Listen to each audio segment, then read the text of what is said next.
Introducing. Oh, y'all could hear that. Okay, I was wondering.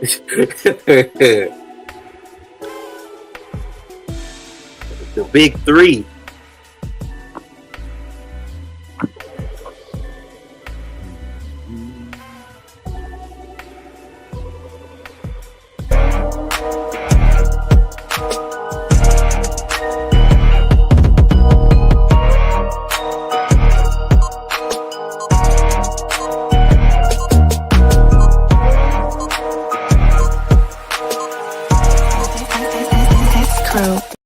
And like that, we're back with another Unpacked presented to you by the To Be Fair Show and the GSH podcast.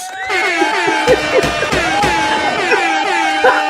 doesn't matter how you feel. Even you. Shout out to Balloon G. We call that Balloon G right there. Hot air balloon. So yeah, nonetheless, we back again. Another episode, another Wednesday. We're running a little later, about an hour later. But you know, we here for the people, by the people. And with that said, we have another good one. Is it time to ban it? Or at least limit it? Has social media in America went too far? Is it too extreme? Is it making us too polarizing? Has it pushed our politics way further than it needs to be? I think that there's some countries that have started banning social media, and we're going to kind of take a look at it. Could this do us some good? Will it drop the student? What is it? The mass shootings? Ain't that usually by incels? I want to say. Yeah, can we will it officially eliminate the drill scene in America? I don't know, but before we get there, y'all see it. It's the three horsemen right now. Shout out Fat Boy. Fat Boy, he actually introduced this conversation, or him and G introduced this conversation. So we'll kind of see. We might bring Fat Boy up early, but yeah. With that said, y'all see the guys. G, what's going on, brother?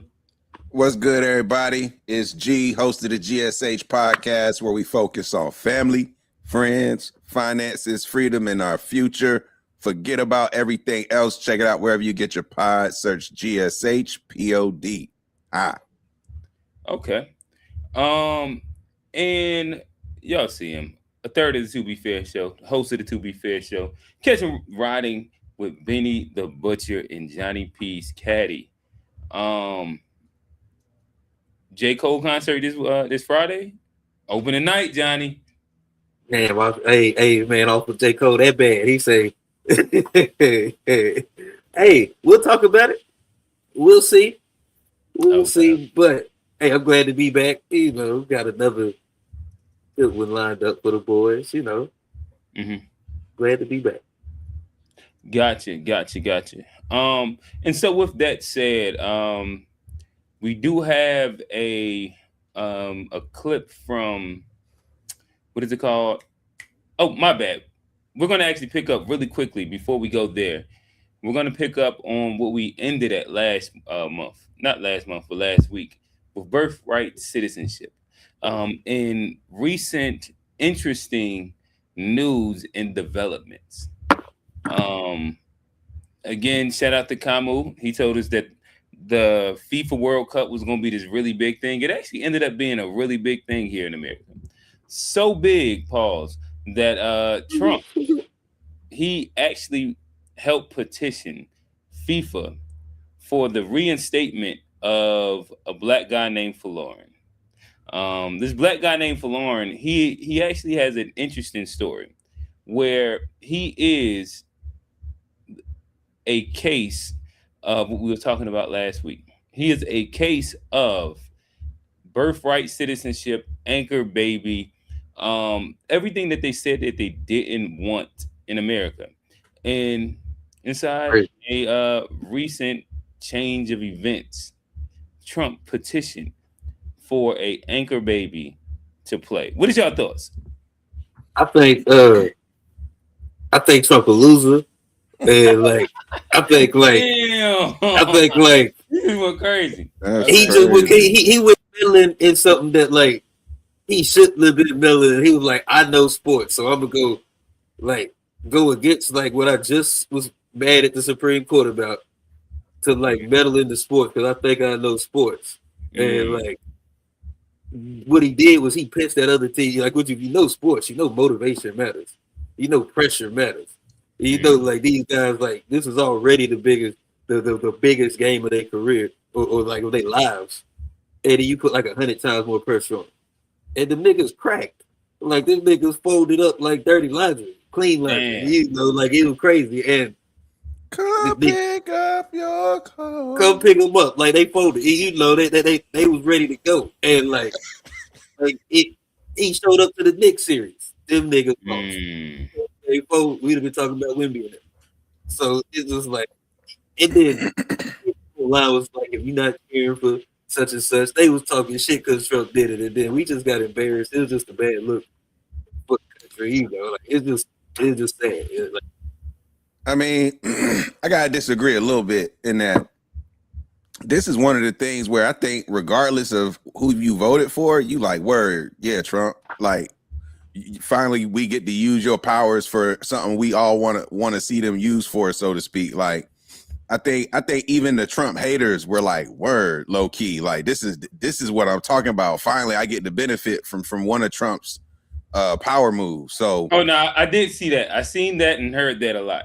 Yeah, I agree with that for the first 8 hours that I knew about it. Once I saw the press conference, once I saw the press conference and I seen, he's just like using this as like I'm a meddle in. So like once I saw the real reason for it, I was like, I felt the bad karma coming. Like once I saw the press conference, I was like, we gonna lose. But the thing is, the U.S. team, I think, like a lot of now, granted, I'm not a soccer dude, but from what I understand, they getting to where they got was an accomplishment. Like they weren't realistically a team competing to win the cup. The fact that they made it to the round of 16 was like considered a pretty good outing. And if they would have won this game, it would have been like a huge upset. It wouldn't have been like a expectation that they was coming out winning. Johnny being a great. But what I'm saying is, let me finish. But hold on, let me finish though, because the other point is did you see these niggas doing the Trump dance in the locker room and on the field? Like after they scored a goal, and then in the locker room they were singing YMCA doing a Trump dance. You talking about the Belgian locker room? Yeah. Oh, they said overturn that. Like he set us up. That joint was funny. But the thing is, like with any sports, like you just gotta let that ride. I feel like we would have had a better chance without him doing that. Because like we got the we didn't have. I don't think we had a chance. Christian Pulisic guy. Wasn't he the best player on the team? He's like the best striker. The dude, well, he was having the best tournament for sure. But there's this other dude. Why would you think that we'd had a better chance? Because the guy that was coming in that was supposed to be good, he would have one more chance to shine. Because like it's a thing, like you can take the guy off, and like this guy will be able to kind of, it gets like space. It's like, in basketball, you can have the backcourt just be too many people. It's like it could have gave him a chance, and I think like. Even like meddling, it turned Belgium up on so bad that Belgium was already a better team, and it gave them more motivation to kick our ass. So like, I feel like you just leave it alone, and we'd have had a better, it's just glory. Get our ass whooped even more. I feel like I don't feel like cheating the way to go. Like Trump, like come on, Trump. Like the red card was halfway. If you looked at it, they was like, that's part of the rules. Crazy. Like people acting like they know soccer now. Like, it shouldn't have been a red card. Like I like 180 Johnny. Yeah, it's crazy. But here's like my thing, Trump. Like Americans never cared about soccer. Like how did you got time to watch the World Cup and shit? And so why are you so mad about this? This is what I'm trying to understand. Because I was cheering for us, man. I felt like he pissed me off when he gave us the best opportunity to win. No, he didn't. Like he hurt. So you're saying like taking away your best player?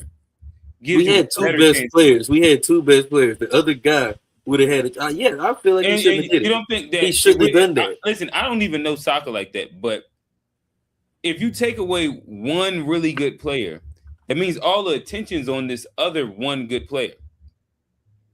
It If you also have means two that good players, now there's split attention, and you have to pay attention to both of them. Where's like I'm trying to understand why taking away a really good player that was having a really good tournament would make us better suddenly. because there's different strategies that come in, and like with there's What's two the strategy versus the one. I don't know all the strategies, but I'm just saying, like, I don't think we were like. I think we had enough talent to win without like. But you just said that we were like a massive underdog. But this year we had like really good players that were like also playing well. Like the Tillman guy was playing good. Freeman was playing good up until today. Are you saying? Were you talking about it being a massive underdog in other years or this year? This year, like as in, like I said, getting to the round of 16 is considered a good outcome for the U.S. team. They weren't expected to win the World Cup. Is definitely like a true statement. Okay. Them winning the World Cup would be like, you know, a Cinderella type story. Like it'd be like Russia in 1980. it would be or us beating Russia in 1980. So this idea that they're gonna go to like the last two rounds, you know, it wasn't really feasible. That's not really, you know, like I said, they made it here. Now they just playing with house money, and they lost the house money. Got you. Oh, do you think that Trump allowing our best or pushing for our best player to win? No, I rock with it. Hey, I rock with it. Patriotic. Like, that's what you should be doing. Yeah, I mean, look, that's true American sports right there. If you're not doing everything to win, then you probably don't deserve to win. Let me ask you this: if you identified as an American first, all the greats cheat. Would you have liked, hated, or been indifferent about that move? Say it again. But if you identified as an American first, would you have liked, hated, or been indifferent about Trump doing everything he could to make sure America won? I think you gotta be pro here. Like, if you're America first, you gotta support this. You got to. They have nothing to do with soccer logic. Like, they have nothing to do with soccer. Like, they have nothing to do with sports logic. This is all about USA at the world stage. And got you. Yeah. That's what I was figuring. Have you ever heard of like Billboard? Have you heard of like Billboard material with like the underdogs start to talk shit, and like the team, and they start posting like on the billboard in the locker room, and be like, "Oh, these niggas talking crazy." And when then they go underdogs are talking shit. Yeah, or a team like talk shit and they piss off the other team, and the other team talking shit. Trump was talking shit. Like, I think the country was talking shit. There was a lot of like people who was like, it's soccer, not like, it was a lot of shit. It's the World Cup. There was a lot of shit talking going on. What was it? What was Trump? What did Trump say? I don't know if it was Trump, but I seen there was a lot of soccer fans. The American fans were talking shit like and they were saying, "Oh, we're gonna beat." And what country got the white boy that looked like the fighter from? That's Norway. That's Norway. Norway? I can't say his name. The fighter. He looked like the fighter from Rocky. Holland. That's his name. Yeah. Holland. The last name is Holland. Yeah. But it's crazy because he got black people lips. Like, look weird. He's a weird looking guy. Because he's got a wide nose and everything, and like flush, like his lips kind of curl up, like. He almost looked albino when I was looking. They look more like Kardashian lips to me, Paul. Like Kardashians got black people lips too. I think like what they got. They use lip filler. That's different. He just looked like and I just wonder what that is because like that Scandinavian or Viking. I guess Viking. I think these niggas descend from Vikings. That's why they do that rowing shit on their shit. Yeah, I think that is. What they got to do with them having black people lips? Were Vikings more black or something? I didn't say that. I don't know. I think they more Neanderthal. Oh, okay. Neanderthal had like the lips. Yeah. He probably more Neanderthal than Homo sapien. Okay. Okay, I don't believe that one. That's a wild rabbit hole. Listen, hey, I'm just throwing out theories. But yeah, nonetheless, we were speaking about Trump. I thought that this was interesting. Again, this is a warm up before we get into the Yeah, the Vikings were the real indigenous. But Aboriginals.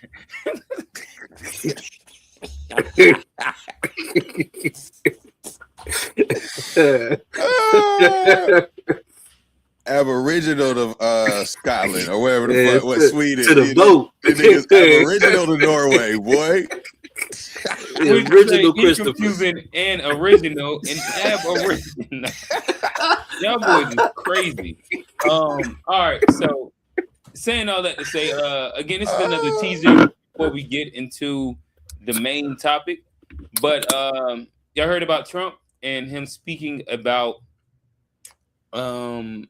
TikTok. Here we go. You know who the number one person in TikTok? Now, there's a thing called TikTok. Have you heard of it? You know who the number one person in TikTok is by far? Trump, me. I just got I'm number one. Like Taylor Swift was number 11. I'm number one in TikTok by far. And the numbers just came out. And I said, well, you know, I'm hearing about how they influence. They're talking about their tremendous danger because they influence. But if they influence so badly, I mean, I'm saying all things like I love our country. We got to stop communism. We got to this and that. We're going to do a lot. We're doing a lot of things.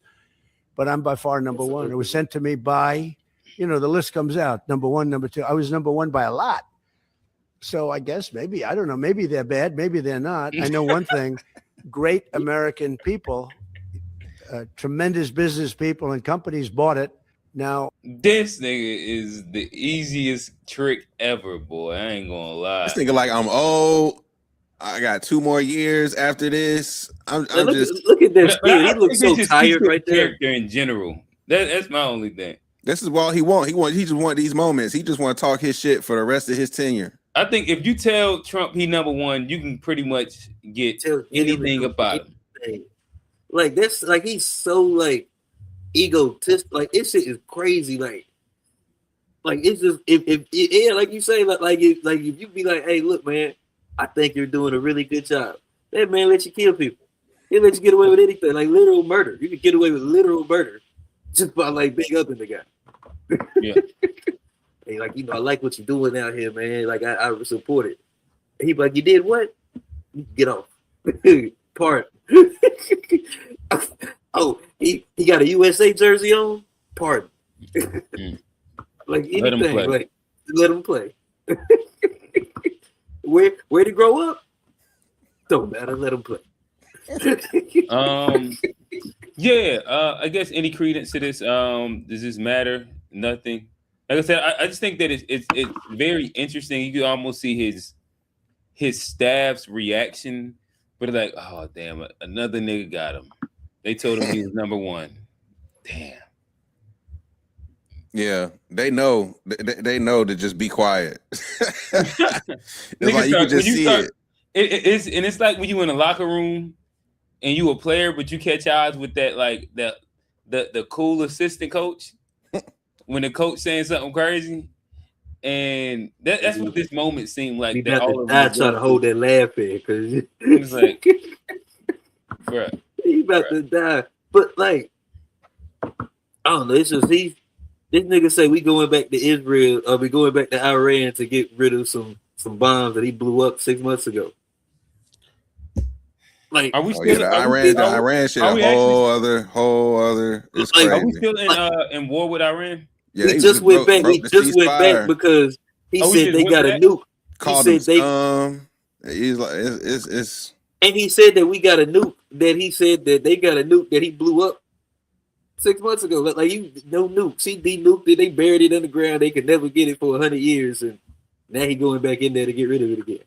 It's just insane. Like he just at this point he got like a track record of saying the wrong thing. That like. The leader of the free world, we can't trust him. It's crazy. Man, Johnny is gone. You off that boat, Johnny? It was never a boat. I ain't never liked the guy like that. That's crazy. Where the fuck is Bag of Johnny coming from? That's a wild thing. It's a wild crazy, statement. Y'all go quit blagging me, man. Like, yeah, y'all go quit doing that. You running talking points of black. I ain't gonna lie, but it's all right. With that, No, hey, never mind. Don't let it Listen, live. I showed you some side by side of you I and will all let the it take. live. I will I let heard it Vic, live. like we both heard the same Well, narrative. side by side, this one. This one, okay. All right. This new Johnny now. Neo Nah. MAGA Johnny. I like it. Oh, Johnny Owens.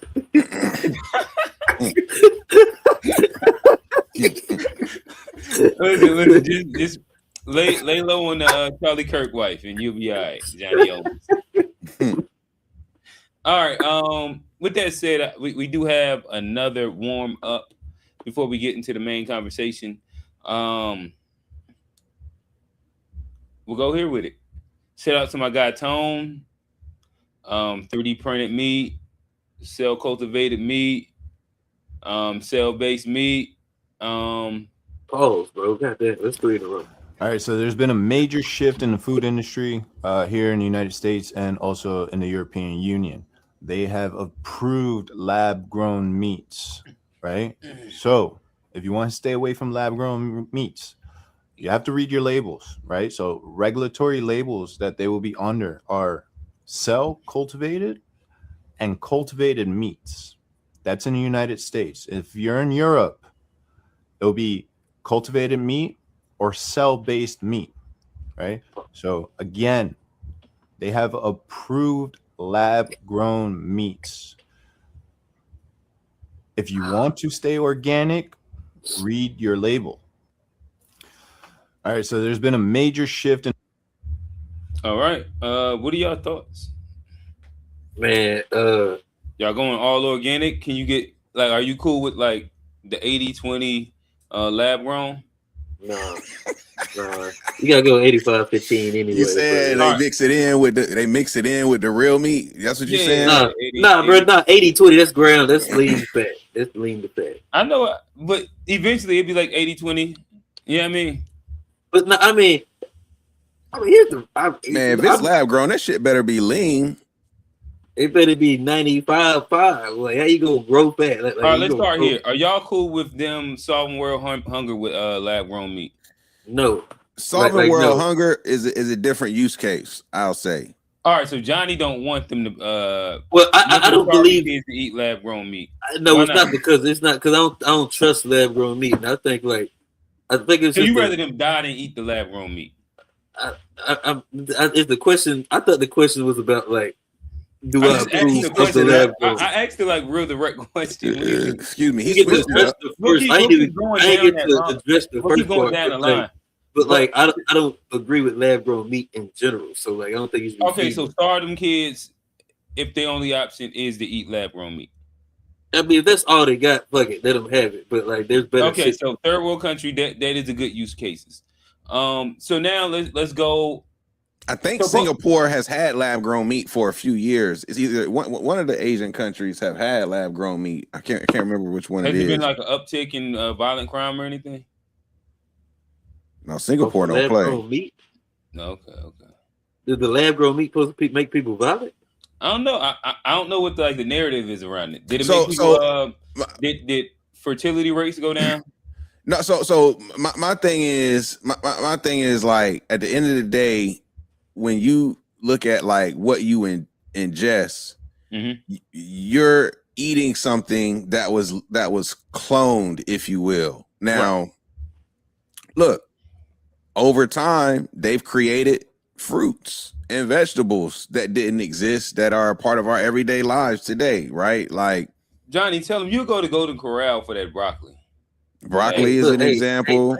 But there's several examples of fruits that we foods and vegetables we consume. That's just an example. That's lab grown broccoli. I think G froze. Yeah, I think it froze. All right, go ahead. We listening, G. So it's like I understand that food gets engineered over time. And humans do things to food to make it turn out different, right? Like, so it's like it's interesting. So it's like some of it, part of me is just like, but the idea of creating meat out of something that doesn't breathe is interesting to me, where it's like, I don't know if I personally want to have that be my main source of protein specifically. Like, okay, but like, vegetables you'll be cool with.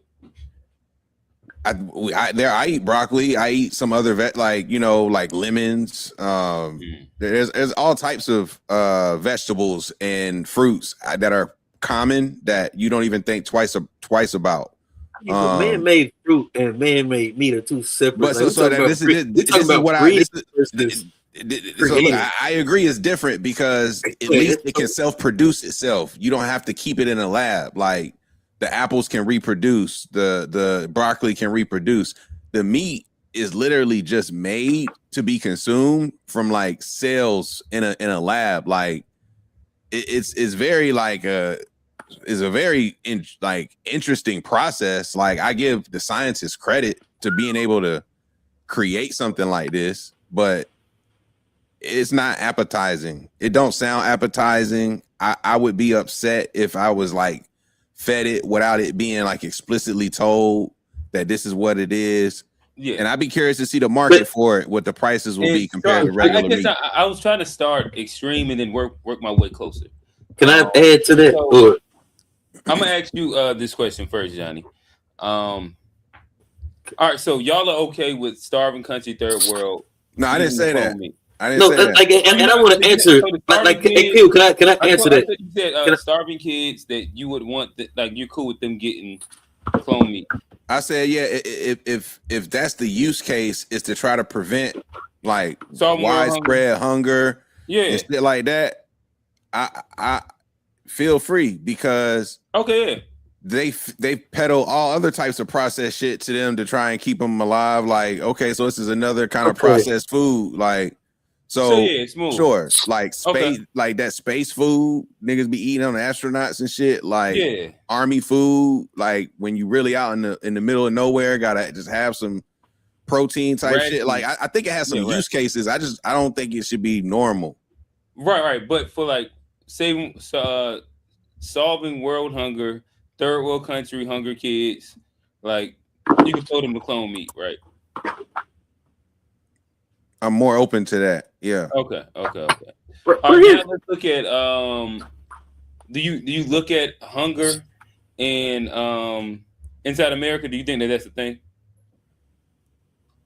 Is hunger a thing? Sure.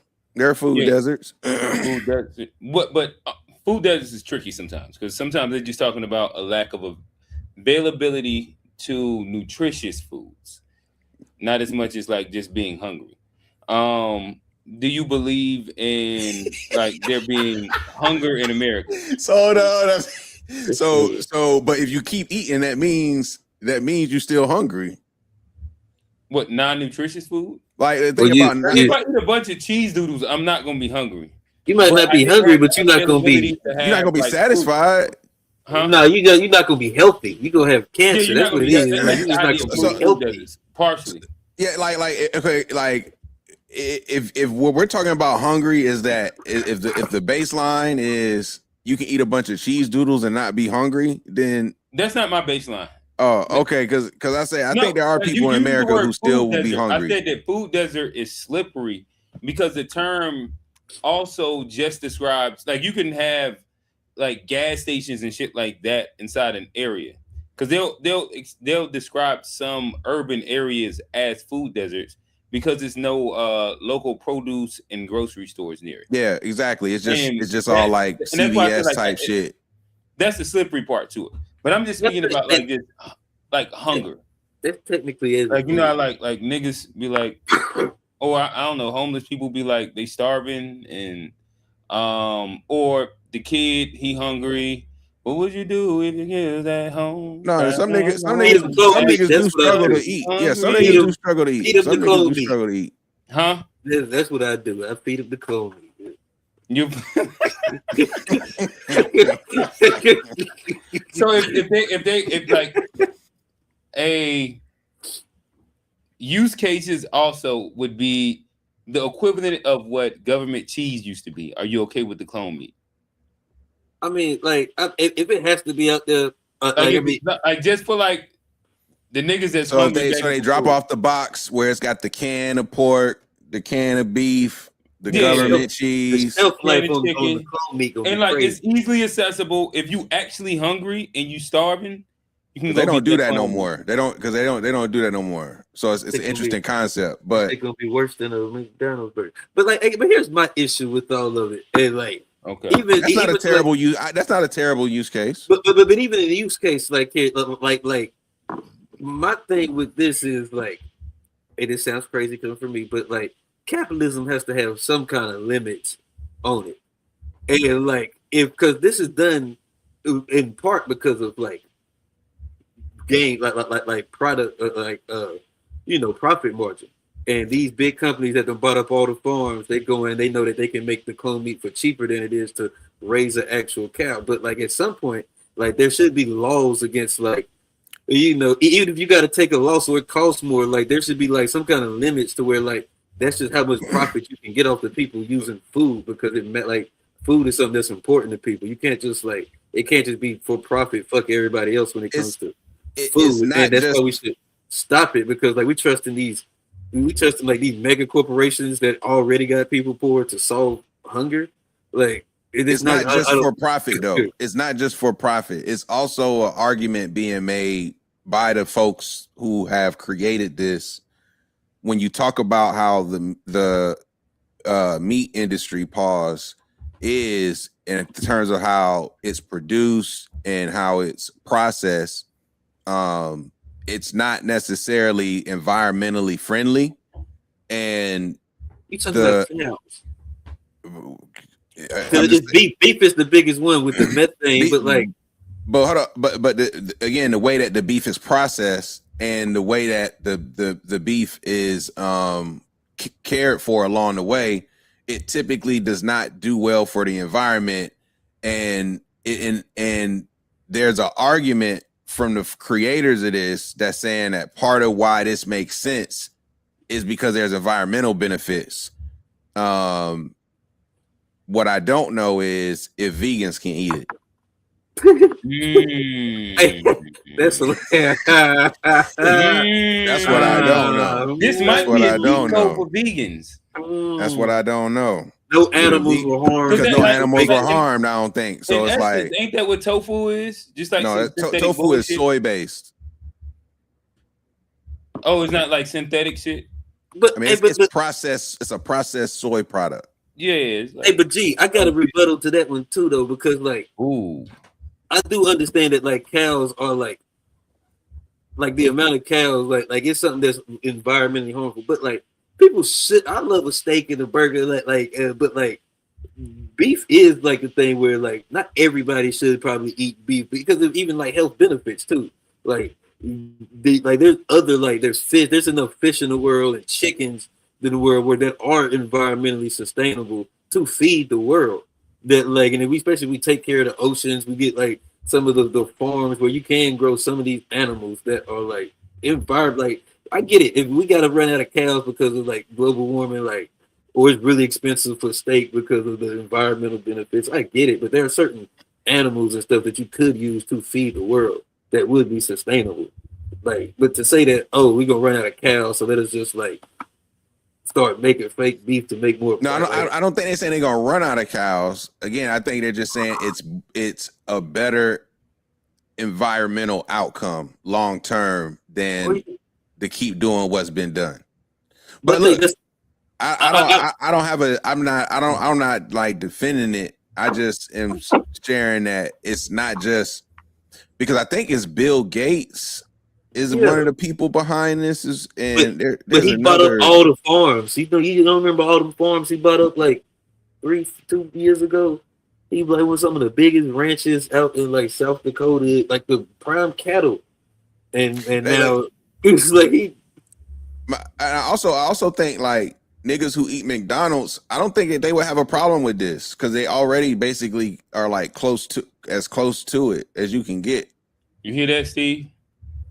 Like, I just don't agree. I just don't think it should be allowed because like if it's I mean maybe beef like environmental, but like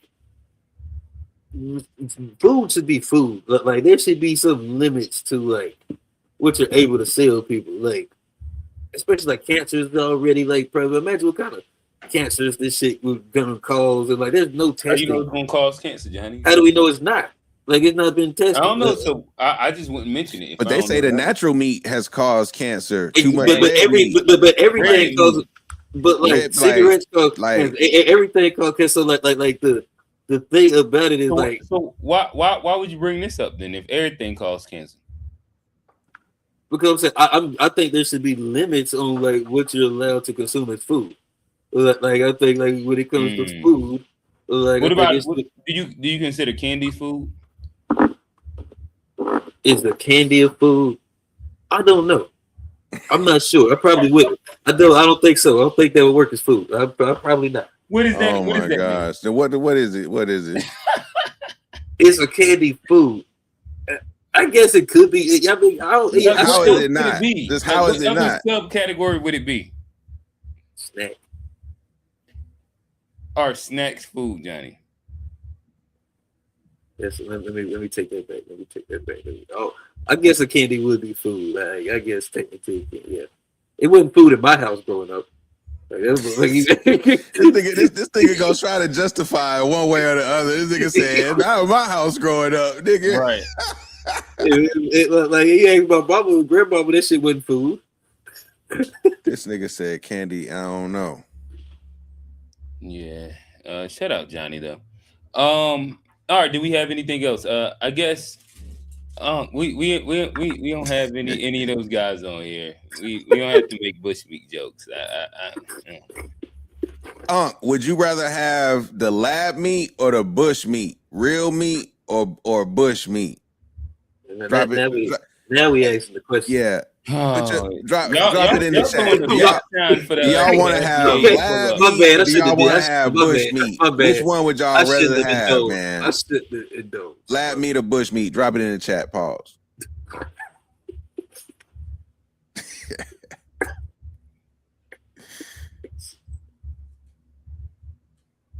I get those up. Hey. Yeah. All right. So nonetheless, that is that we'll start segueing our way into the actual conversation.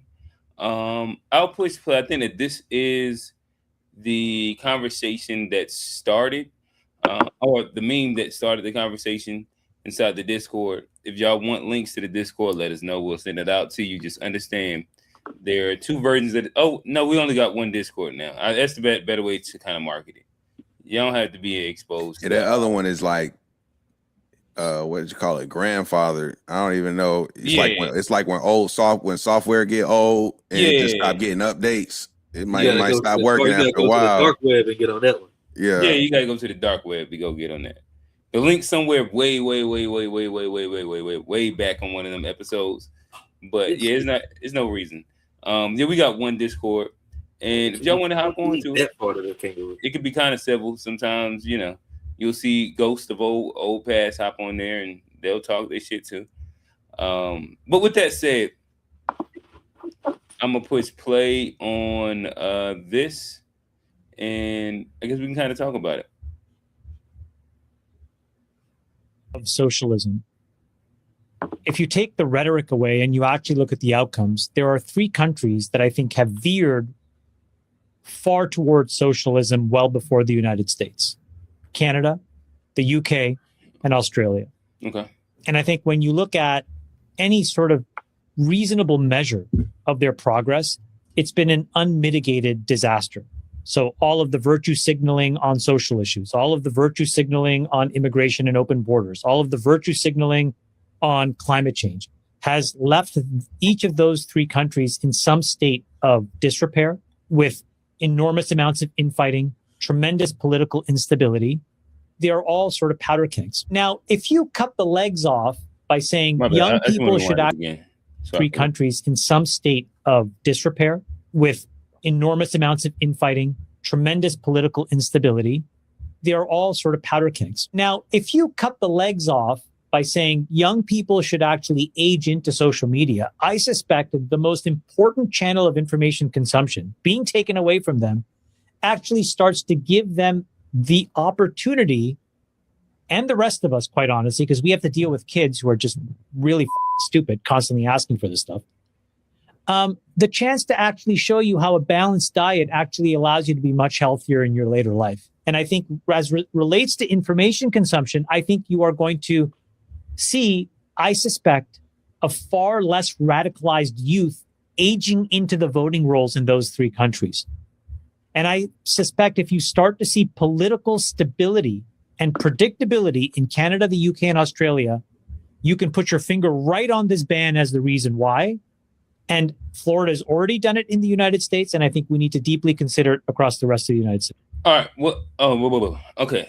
I guess there's multiple questions I have to ask. It's an interesting. So the three countries that he listed, they're putting a ban on social media for youth. Correct. Okay, and then Florida has put a ban on social media for youth. Correct. Let me look at. So what is Florida's ban on social media? That's a great question. I want to say 16 and under. Okay, I got it. It says Florida social media law, House Bill 3 prohibits children under 14 from creating or maintaining social media accounts, requiring parental consent for 14 and 15-year-olds. The legislation mandates that platforms terminate underage accounts and utilize third-party age verification systems, though enforcement has undergone the First Amendment legal battles. Okay, all right. And it looks like California and Virginia have submitted. I wonder how this is going to work with like the athlete page thing but parents usually are over those, so I guess that's the loophole. So it's an interesting. Like it's multiple layers. So it's like we could start with just like, do you even think that a ban on social media is necessary or age gate is necessary? Because I think his other point about how it's having an impact on the political scene, I think is an interesting conversation. But before we get there, it's just even the idea of having a ban, period. Like, are y'all thinking that that's something that we should do, that makes sense, or are y'all against that idea? I mean, I think it's a complicated like thing where like I kind of am, but I'm like not for the reasons that like he may have like laid out. Like I do think there need to be some protections for you. But he mentioned like immigration and like I don't think like that's the reason to like ban. Like, but I think it's for the protection of the kids, and I understand that. But that's not what he was saying, though. I don't want to represent. What you saying? What he was from Johnny? What he was saying. He brought up immigration in the context of countries that have leaned into socialism and into progressive policies, like open borders, like he said, these quote unquote virtue signaling things that they've leaned into as a country, separate from the social media ban. He's just saying that when people talk about socialism, when you look at the countries that have adopted socialism, he's saying these three countries have really leaned into it and things have not gone well, according to him. But my thing is like the thing about like blocking the youth. I'll let you go, Johnny, first. Is like, wouldn't you block the youth for like, is it like, are the rates of like teen pregnancies going up, sexual assault, danger to the youth? Wouldn't that be more of a reason to where like justify versus like you just don't like the politics of a place, and so you're gonna like kind of ban? Like I don't agree with it like for those reasons. Like, but like if there's an epidemic of like, you know, children being hurt, like but like there is that there's he didn't mention that at all. He talked about like no, but so I think what he did was like state like I don't think he said this is why it should be banned. He said that these countries have banned social media for youth. And he's saying that he's making a prediction that because they made this ban, as a result, these countries will see more predictable politics because their youth won't be radicalized, and they'll grow up with a more balanced view on life versus growing up on social media, and they'll become like, say, better adjusted adults versus what he's comparing to today that grew up with social media. And what he's saying is, and if that happens where you start to see that predictability in these countries, he's saying you can point to that ban as one of the reasons as to why that's going to happen. That's what he's saying. I don't necessarily agree with like, because radicalization is something that like has always been a thing. Like I don't think it's a new phenomenon. I think like social media has its own little weird way of like, you know, the perspectives that everybody and everything has on life. But like radicalization is something that's like, I mean, so you don't think social media has had any impact on radicalization? They thought the hippies were radical. But no, we talking about like so you telling me like their politics were it was radical for like back in the day when people wanted to have integrated bathroom, that was radical. Like I mean, like a lot of stuff is like radical. Like when you say radicalized, like I don't necessarily, you know, think it's because, you know, I don't see that being a problem with social media. So you don't think people going out in public, shooting folks in the name of things going on the internet, you don't think social media has any impact on the rise of that sort of activity? I mean, I think people shot people for all kind of reasons. And like, right. And like, so like, I don't think that. I mean, I think people gonna find a way to. But like, but why not just ban guns then? Well, that's a Second Amendment right. Social media isn't. I think freedom of speech and I mean, I think, you know, like, I think there's an argument for social media being a part of like. But see, that's freedom of speech. Freedom of speech is not mean you get access to a platform. You can go say what you want somewhere else, but as a social media platform, like you can age gate specific types of media content you can age gate gambling, you can age gate drinking, you can age gate smoking, you can age gate driving, you can age gate voting, you can age gate so many different things in society. So it's like you can age gate who can see a rated R movie versus a PG-13 movie. You can age gate so many different things. So why can you make it so that you got to be a certain age to buy a rated R ticket, but you can't have to be a certain age to get access to like all the content on social media? I mean, I think it should like I think there is like validity in like certain age limits, but it's not like the kids ain't gonna be radicalization. Like, it's too stupid. But like, I mean, I do see validity in that, but like at the same time, it's not because like the kids are being radicalized. I feel like it is for kids' protection from like there's dangers out here in the world. There's like, you know, like political. I think you'll get radicalized no matter what. They've always been radical. They've always found a way to believe what they're going to believe. They put parental advisory stickers on social music. It's made about it so access. that you I think couldn't it's buy more about certain music if you weren't of a certain age. So you telling me you can age gate buying a rap CD, but you can't age gate access to a social media platform? I mean, I get in a sense there's validity, but it's not because of like. And I think I do agree with it, but it's not. But he's saying they're trying to do this for political reasons to like stop from radicalization. I do think there's precedence in protecting the kids. Like that's sure, not that. Especially access to adults. Like yeah, there should be like age gaps where like adults shouldn't be able to contact a child. But like as far as like. Let's not frame that as the reason. They're not doing this for like that's not what he said. That's what he said. He said like political stabilization and like he made a prediction. Outcomes. He made a prediction. He didn't say they did this because of this. Like let's separate the two. He made a prediction of what's going to happen as a result of this decision. He didn't say they made this decision to make his what are they trying to stabilize? Happen. What are they trying to stabilize? People's radicalization. No, Johnny. So look, they put what he was just simply saying was that these countries who happen to be socialists also put a age ban on social media platforms. He's not saying that they had to do that to make people less radical. He's saying that because they did this, he predicts that people will become less radical. And he says, if that happens in a few years where you start to see more predictable politics in these countries, it will be because of this age ban. That's what he's saying. So I don't want to argue if it should be done to stop, like, because that's not really I don't think nobody's saying that it should be done to stop radicalization.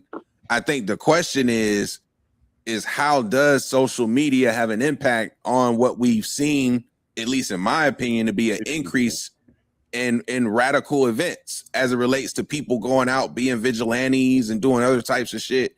Like the amount of political violence we've seen is crazy. I mean, I don't think it's no different than like if you go back to the 60s, where like are we going back to the time like the 60s was probably the most political. There's like 3 major assassinations.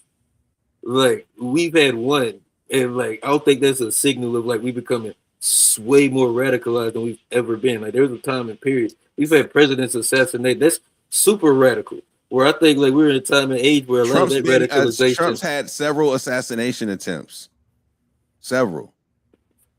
But like I'm saying, there's nothing new. That's not like we haven't had, like that's not like an increase in radicalism. I'm saying the same radicalization has always existed in America. How many assassination attempts did Obama have? When was the last like legitimate just Ronald Reagan? Like Ronald Reagan was probably the last recent. What about Biden? It's like we've had school shootings too, but they become way more normalized. Like just because something's happened in the past don't mean it's normal. I don't zero probably. I think maybe. What about George Bush? I mean, we're talking about recently, but there is I just went back 20 years. But I'm saying, what about Bill Clinton? But if you go to Reagan in the 80s, he had like the political, like he had attempts. What about Bill Clinton? Like I don't remember any attempts. What about George W. Bush's dad? But I wasn't arguing in the last 20 or 30 years. I'm saying 40, like that's 40 historically years. Historically we have 40 years. What are you arguing? I said like in this country we've had a history of political radicalization up to the level of a statement that it is not like Trump getting multiple assassination attempts is a norm for America, isn't it? But I don't think it's like a different. Like I think in times like in the 60s, like we've had times where we've had this level of radicalization. January 6th is normal too. I don't think it's anything like Johnny. January 6th is normal too.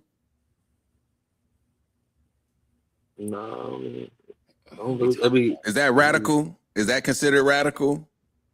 January 6th. I mean, I'm not saying there's not a rise in radicalization, but I'm saying radicalization has always existed. But I don't think any of this is because of social media. Like radicalization has always existed. I don't think this is rising because of social media. Johnny. How do they organize? But the same way people organized back in the day, how did they recruit, Johnny? Through social media, of course. But I don't think like there would always be this. I don't think social media is the reason of the Johnny. What would FBA be without social media?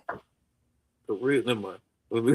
But I don't like. But I'm saying like radicalization has always existed. I think social media is a tool that they're using, of course. But I don't think the radicalization is happening because of the social media. Radicalize people inside at this speed in the past.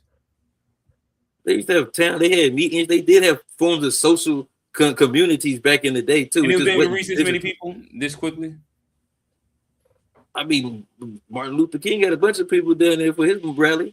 I don't know how they didn't have social media back then, but they still found a way to get millions of people to Washington. The Million Man March got millions of black men to Washington without social media. So there were ways to make movements happen without social media. I'm not saying that there hasn't been a rise. Million Man March so niggas peacefully marching is I'm radical. that's assembly. That's something they assemble. Assembly's not radical. That's the assembly.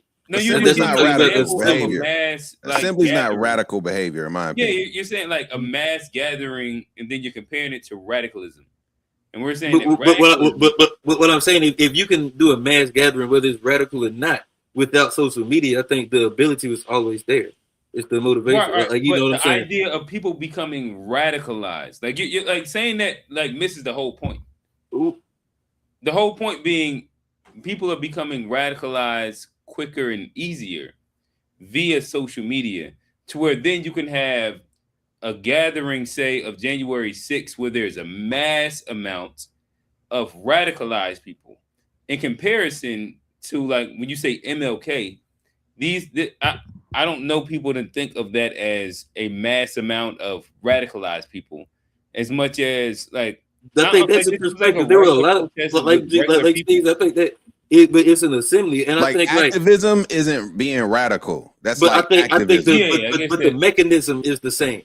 And I'm thinking of the mechanism before social media. There's still this mechanism to assemble people, whether it's for good or bad. You had this mechanism, and I wasn't around. But the argument isn't about assembly. Like, I don't want to make this about assembling people. I don't know why we're making this about assembling people. Like, when we talk about, like, just like when we talk about, like, let's just define radical behavior then, because, like, at the end of the day, like you just said, it exists, but you also said that it's increased. And so the point is that we've seen an increase of radical behavior.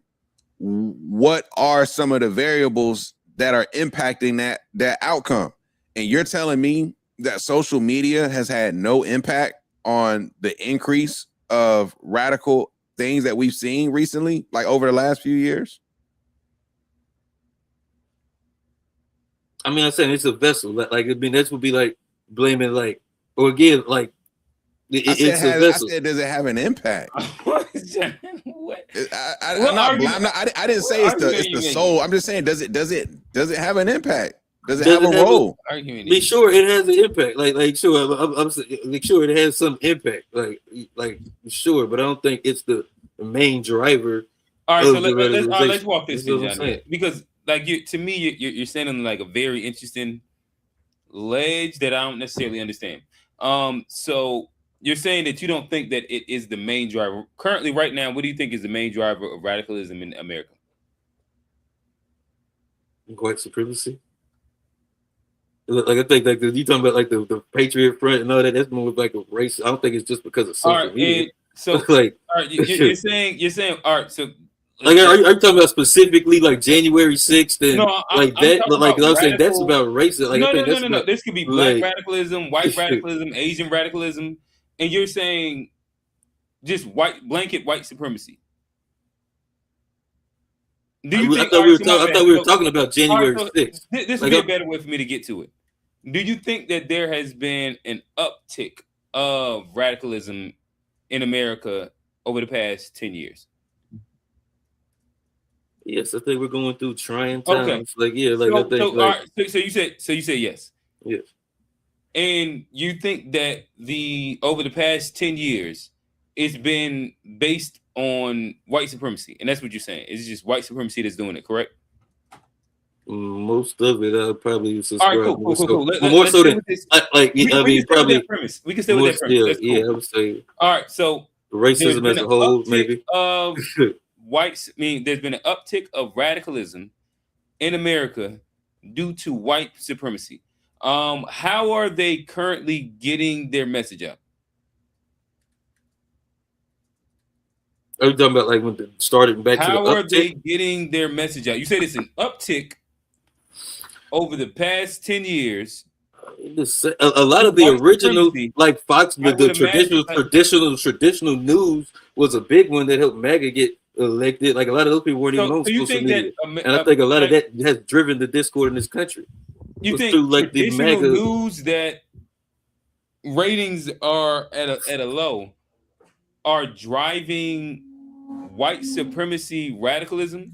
And don't forget the true bread and butter of social media platforms. The algorithms are meant to cause a certain level of. We'll get there, because YouTube is a social media platform. Facebook, Instagram, Threads, Snapchat. You can almost put WhatsApp. You can put what's the one where people just talk? I forget what that shit is called. But so what I'm trying to understand, Howard, through Johnny, because you said that there's an uptick of it. Social media has blown over the past 10 to 15 years. In the past 10 years, you believe that there's an uptick of it. Again, I'm trying to understand. So for me, if I look at how the alt-right got their messaging out, that was through social media. If I look at how, even if you go to like the Tea Party, social media. If you go through MAGA, social media. If you go through the Patriot, if you go through any incel that does mass shootings, if you go through like anybody current day, they gather in communities via social media, in my opinion. So I'm trying to understand what your opinion is of how there is an influx of radicalism via white supremacy and how that has nothing to do with social media. I mean, I think like you're talking about the vehicle and not the driver. Like, of course, like they before, like back in the day, people were saying they said this about the printing press back in the day too. And I think like the printing press didn't like make people read. I think it just helped get the message out. The message is the message. So that would be so. Do you not think so? What radicalizes people?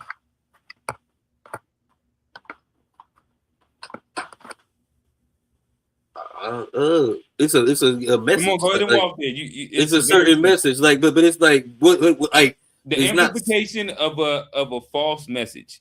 Do you know that like when it comes to Western nations, children and adolescents account for 42% of all terrorist-related or investigations? That's interesting. 42%. Like you telling me that social media doesn't have an impact on children and adolescents buying into these extreme, violent political views where the algorithms push before social media was around, they were saying it was the video games. And like I think like a lot of violence is like something that like. But do the numbers compare? They also put an age gate on video games.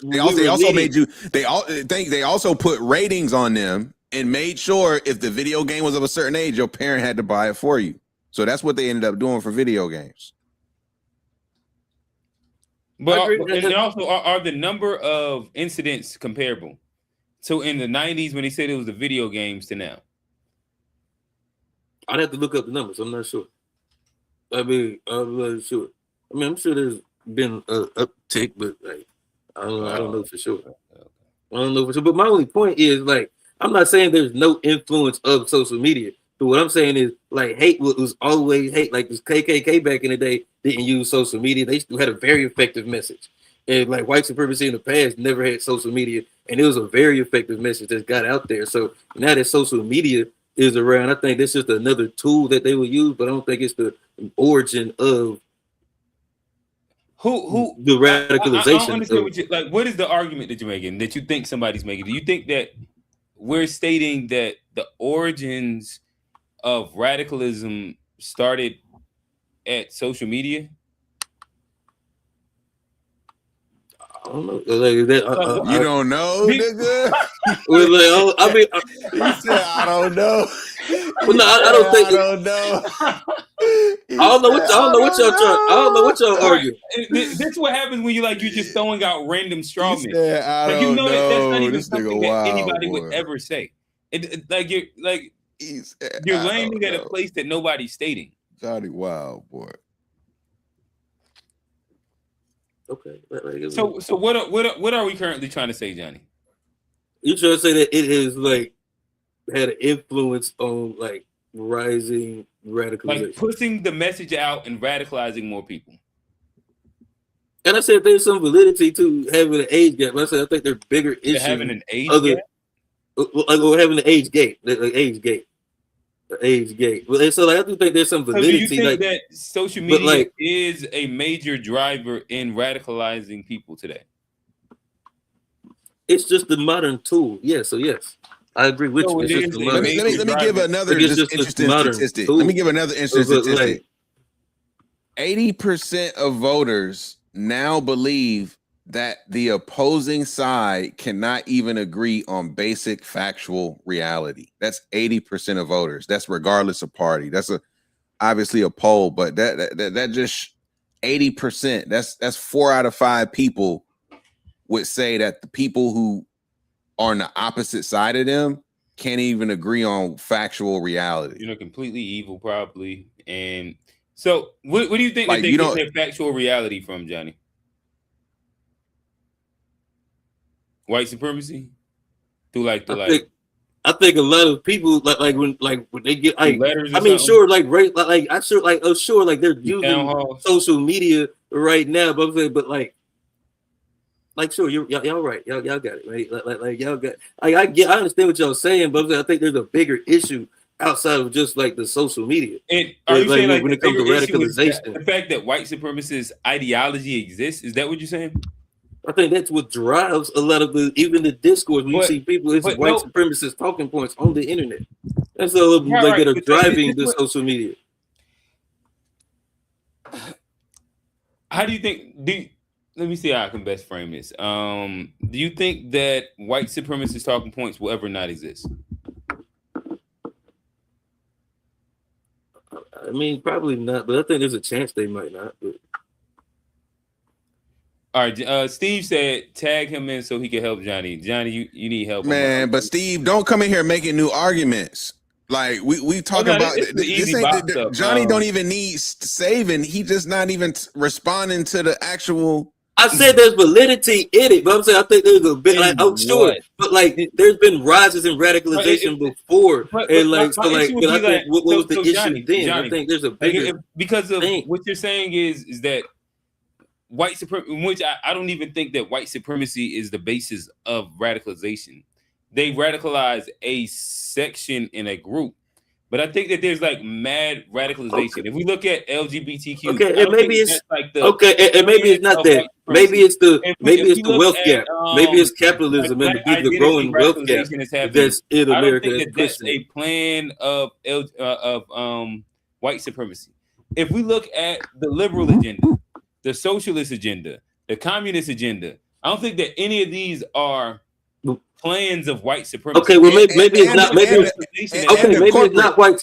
Maybe it's not white supremacy. Maybe it's the capitalism and the wealth gap that's coming here. Like, but here's how we bring it back to social media specifically. But if you bring it back to social media specifically, the corporate agenda with their algorithm is to trigger outrage, to drive engagement. They like the whole idea of these algorithms is they're gonna feed into your shit, to where it'll either confirm your biases. So whatever you like, they're gonna keep feeding it to you, so that's like the thing that you believe is true. And conversely, if you hate something, it's gonna feed you the things you hate, so that you can hate it more and more and more. And if you, even if it's like something that's like a threat, if you are on the internet, social media, looking at your threats, they're going to feed you more and more of this type of threat to help reinforce what it is, what you think. So that's not white supremacy per se. That's just tech bros and algorithms and the reality of what these social media platforms but it is are designed to do. It is that they're pushing a narrative to have better profit margins on their social media. Hence why the question is, should there be an age gate for kids? Because these things are literally designed to feed you bias content, to feed your like what I would call most polarizing parts of your personality. They are going to feed you content of the things you enjoy. They're going to feed you content of the things, whether it be that's going to drive the engagement, whether it be because you hate it, because you love it, or because also, whatever. But hold on, G. But that's also a recent, like the TikTok phenomenon when it comes to algorithms. Social media wasn't always based in algorithmic like things. Like, but it's been like that for a few years though. It was now. Chronological. I think when they switched the algorithm, it then like created a shift. But I think that is But how? But But that's Johnny, the- like it's 2026. What year do you think that took place? Where it went We at least algorithmic? 10 to 15 years deep in. Well, about Like this Well, isn't it's just probably the like last. 22. This ain't It's probably at least Johnny. the It was last before 5 that. years. Johnny. It was before COVID. we It was have before not had COVID. The The algorithm existed before COVID. All Yeah, these platforms was had way algorithms before before that. COVID, bro. It's about at least within the past 10 to 12 years. Before COVID, for sure. I know for sure pre-COVID. Shit was algorithm, bro. Johnny, think about it. When did Instagram change from a regular timeline feed to showing you shit that now you can't even see the people you following? How long ago was that? Think about that. Maybe 5 to 7 years ago. When Instagram changed, nigga, that was it. It's about 12 years. Think about it, Johnny. Instagram used to be you got on and you scroll and you saw who the people you followed. You saw their content in a chronological feed. Man said 2013. Same thing on Facebook. You would get on Facebook, you would see a chronological feed. I knew it was somewhere inside that range. They switched that a long ass time ago, bro. I was still a rapper back then. It was a long time ago. You could guarantee your shit used to hit niggas' feeds back in the day. And then it was like they took it away. They made you. But they stopped that in 2013 is when they. It was a long. I know. I was making music for sure too. It was a while ago. Recent. A while ago, pre-COVID for sure. It was. As I said, I was still making music. I remember. Yeah. That. And I stopped in 2016. Okay. So algorithm. That's been the whole. And prior to this, like, there's documented evidence on how that algorithmic or whatever the fuck the word is programming has led to a spike in young people doing self-harm. Like, there's other data outside of quote unquote radicalism. There's been a huge spike in young women hurting themselves due to access to social media and what the algorithms feed in terms of body positivity and all this other type of shit like that. Like it's not the evidence. There's evidence out there that very clearly documents that this is harmful for young people. So if you go to I agree with the body dysmorphia way more than like the regular. Like, I do agree that like they're with like mental but you don't health think wise, that it radicalizes? Like it matters. Like with. But you don't think it radicalizes people at that same rate? I think it's different, bro. I do. Like, we ain't got to keep on going. We can move on. Like, I can think it's different, but like, I do think that, like, God damn, like, we can move on. I think that it's way we worse. We can move on. We can move on. That be the thing about Unpacked. You never know when a really bad take gonna come, because it be certain shit that you would think you just moving along the conversation. I thought everybody would be like, oh yeah, social media, by the basis of what the algorithm explains it to be, would be driving radicalism. And so then that would just be a preface for the actual conversation. But you don't think that it actually drives radicalism at a substantial rate, even though that's what it says that it does. We talked about like we You can move on to something. I don't get it. We can move on to something else. I think there's different things that like push that, because there's things that push radicalism before there was social media. I think like it's a part. It helps for sure, but I don't think it's like spread at this rate to this amount of to this mass ever. Like that's what I'm trying to understand. Like, let's say in our lifetime, how was my bad? Okay. Let me but that's just the natural thing with life. Like, of course, everything happens faster now. You can go get your groceries quicker than you could back then. Right. So then you would say still that, eat the same. I imagine that you would say that like DoorDash has led to less cooking. Niggas wasn't cooking before. Like I wouldn't. Okay. Hey, I know for a fact. As like 20. Well, when was I living in DC? 2015. I know as of like 2015, the idea of ordering Postmates to get some like Chipotle was absurd. I was like, hell no, I'm not paying nobody to deliver me no Chipotle or this, that, or the third. That was just 2015. Today, nigga, I get anything delivered and everything Like, I don't even have to leave the crib. The free shipping, I'm on it. Like, bring it to the door. Like, everything get delivered. Sam's orders, Target orders. Exactly, but at that same token, it helps people cook like more going in the because grocery like store, you though. can I gotta get your see my groceries groceries. delivered. I gotta see my so groceries. like just to say it helps you like not cook. Like some people cooking more because they can get stuff delivered. So making fast food more convenient and a whole billion-dollar industry built around it didn't make people cook less. What about making your groceries convenient too, though? Like that's the same mechanism. Like so, it could make you cook more. So I'm just It could make you cook more.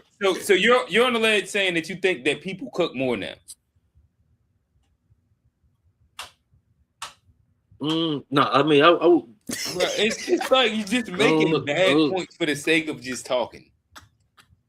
Like these aren't like even like logical ledges because like Uber Eats, Postmates, what's the other one? Like it's mad of these DoorDash, like these are industries. Hey, shout out to the Dashers. Actually, like finance mad people, and they exist for a reason. Because niggas are now too lazy to even go pick up food. Let me tell you what this local restaurant did. I got some DoorDash, and these niggas tried to leave a note saying, if you want cheaper prices, Order John. Go to the website. So I'm like, all right, let me go to the website and see what's up. What? But this ain't no ad or nothing. But the reality is if you order DoorDash at least twice a month, just pay for the Dash Pass because you gonna save all your money off of the no delivery extra fees, and they cut the fee. You gonna say it makes the order way cheaper when you're a Dash Passer than when you're not a Dash Passer. And so just paying that $9 a month, if you order at least twice a month off that motherfucker, you gonna make you gonna be like, this shit is worth it, and you gonna keep ordering off that motherfucker. You order the groceries, to not cook. I love it. No, hold on. I got the Dash Pass. Hey, look, I found they got Harry Teeter food line on there. Shit, send me that 80-20 to the house. I didn't know about that Dash Pass, boy. Hey, yes, sir. Got the groceries, Walgreens. What I you need some garlic. I need some garlic powder. Everything. Yeah, and I'm a cookie. Everything. If you are ordering, there's a minimum for. I'm probably one of the rare people that I don't use any of those services, but I imagine there's a minimum if you're going to the grocery store that you got to pay, right? Nah. So you bro, I've been sick at the crib. Like, wifey had to leave. I was just here solo. I was feeling fucked up. Had them niggas just drop me off some pills. How much? Yeah, you can order one thing. Like I've ordered shit. I didn't even pay a delivery fee like that because I'm a Dash Pass member. And I had them. How much was it? I can't, like a regular medicine price, and I gave a tip. Like, is that $10, 15? Yeah, 10 or so bucks, and I gave maybe like a $1-2 tip. $10 minimum. $2. That makes sense to me. Like, can you get $2 delivered to you? You could, yeah. You could, but you're gonna leave a tip. That's the thing. So it's like if you're gonna get if you're gonna get $2 delivered to you, and you leave a $1 tip, you might leave a $1 tip if it's like $6-7. So you might as well throw something else in there if you need something else. Like, but if you really just wanted to order $2, you could do that. But I don't know how many things cost $2 today. Like ibuprofen, you can get 50 ibuprofen for sure. $2. Yo, 50 ibuprofen only costs $2. I think you could actually get the 100 ibuprofen. Yeah. From what store? You go to like anything, like Walmart, like a CVS. Target, Walmart. What you can go Target, CVS. They shit. All right. So I know this primarily just because I have a son that grew like 5 inches in the past year and a half, and so with that is excessive knee pain and growing pains and shit like that. So I know the market price of ibuprofen for sure. You could ship this nigga some ibuprofen right now to his door. One bottle, $3.50. Yeah, Just I'm put sure I some, can just do put that. some snaps on the Petro. That's all they ask. I imagine I could probably do that. They also say that you got to tip more if you want people to actually pick up your order and shit like that. So you're probably gonna pay more than the price of the thing to get it delivered. My Nah, see, point here's goes But still you're here's the gonna back to pay. the trick. fact that You pay for convenience. That no right, question. right. You My pay for point with The convenience. grocery being store like runners still don't take as much as the that people that's if waiting at you the have this restaurant. level of convenience, likely the person is just going to pay the $7 for the meal instead of just getting the garlic, and that's more likely what's going to, or it's going to increase that to where the accessibility of convenience is going to lead to laziness in general, and that's what DoorDash, Uber Eats, Postmates, all of them have built an industry off of. That it COVID seems took like them through Johnny the was roof. arguing against. COVID took them through the roof. Oh yeah, It really wasn't until COVID where it became culturally acceptable to just do that on a normal basis. I agree. And then COVID got lifted and niggas just couldn't stop dashing. It's too convenient. I agree. Steve, talk to us. What is your rebuttal for Johnny? Save him.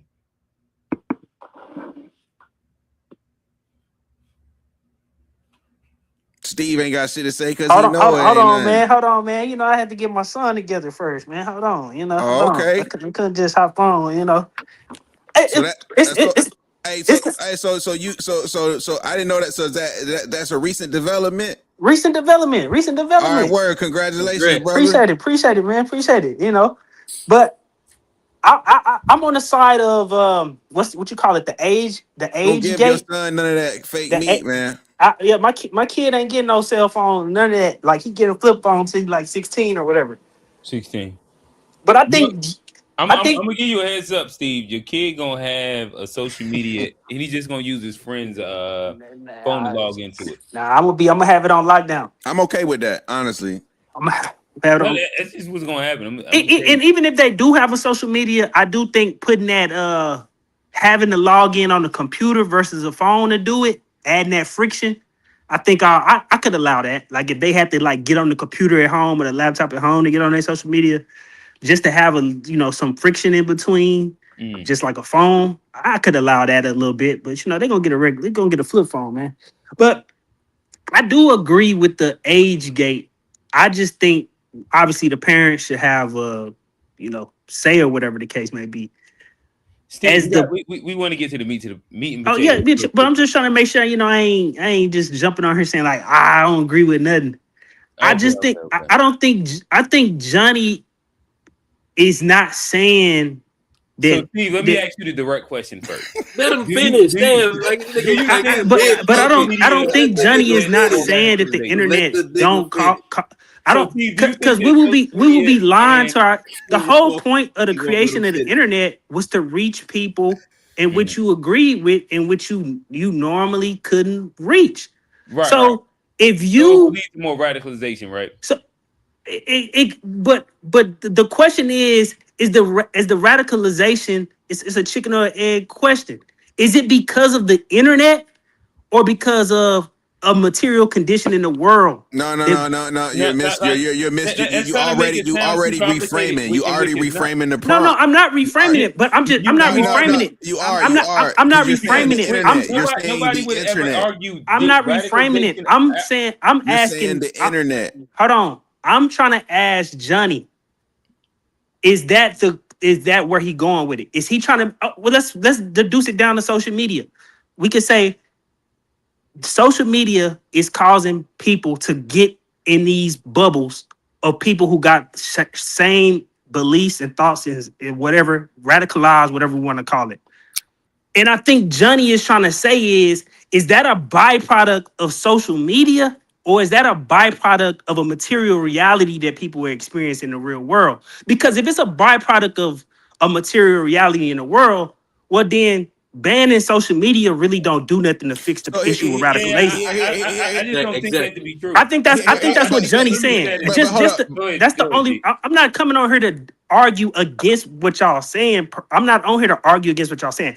I'm just saying I think that's what Johnny is trying to convey. He's not saying that That's he not don't what Johnny's think. saying at all. But here's the thing. I'm saying that I Here's the agree thing. that there's an influence. Like I'm saying, That's what he said. He said he influence. believes there's an influence, And but that's go all further niggas was than that. saying. Yeah, Nobody's. that's literally the entire. That's But- all niggas was But saying. the issue, is people like Chamath are selling, banning, and controlling social media as a panacea to the issues because the politics that's No. being developed. I'm not talking about y'all. I'm talking about Chamath. And I watch the But- All In podcast all the But time. that I know clip, that's not what he's doing. He's making a prediction about I the watch, future. I watch Chamath all the time. These dudes have a very listen to it as specific. well. The show has a very specific political agenda. They do not like the type of they do not like the type of politics that's being developed by the youth on the internet because it's producing people who are antagonistic towards their class, and now they're framing it up to make themselves out to be the savior when they're the tech bros who created the algorithms to make the money. So like, Right. like but to me, like, so Steve, I think that sometimes like we can have a The- conversation because these- I'm gonna eventually agree with that point.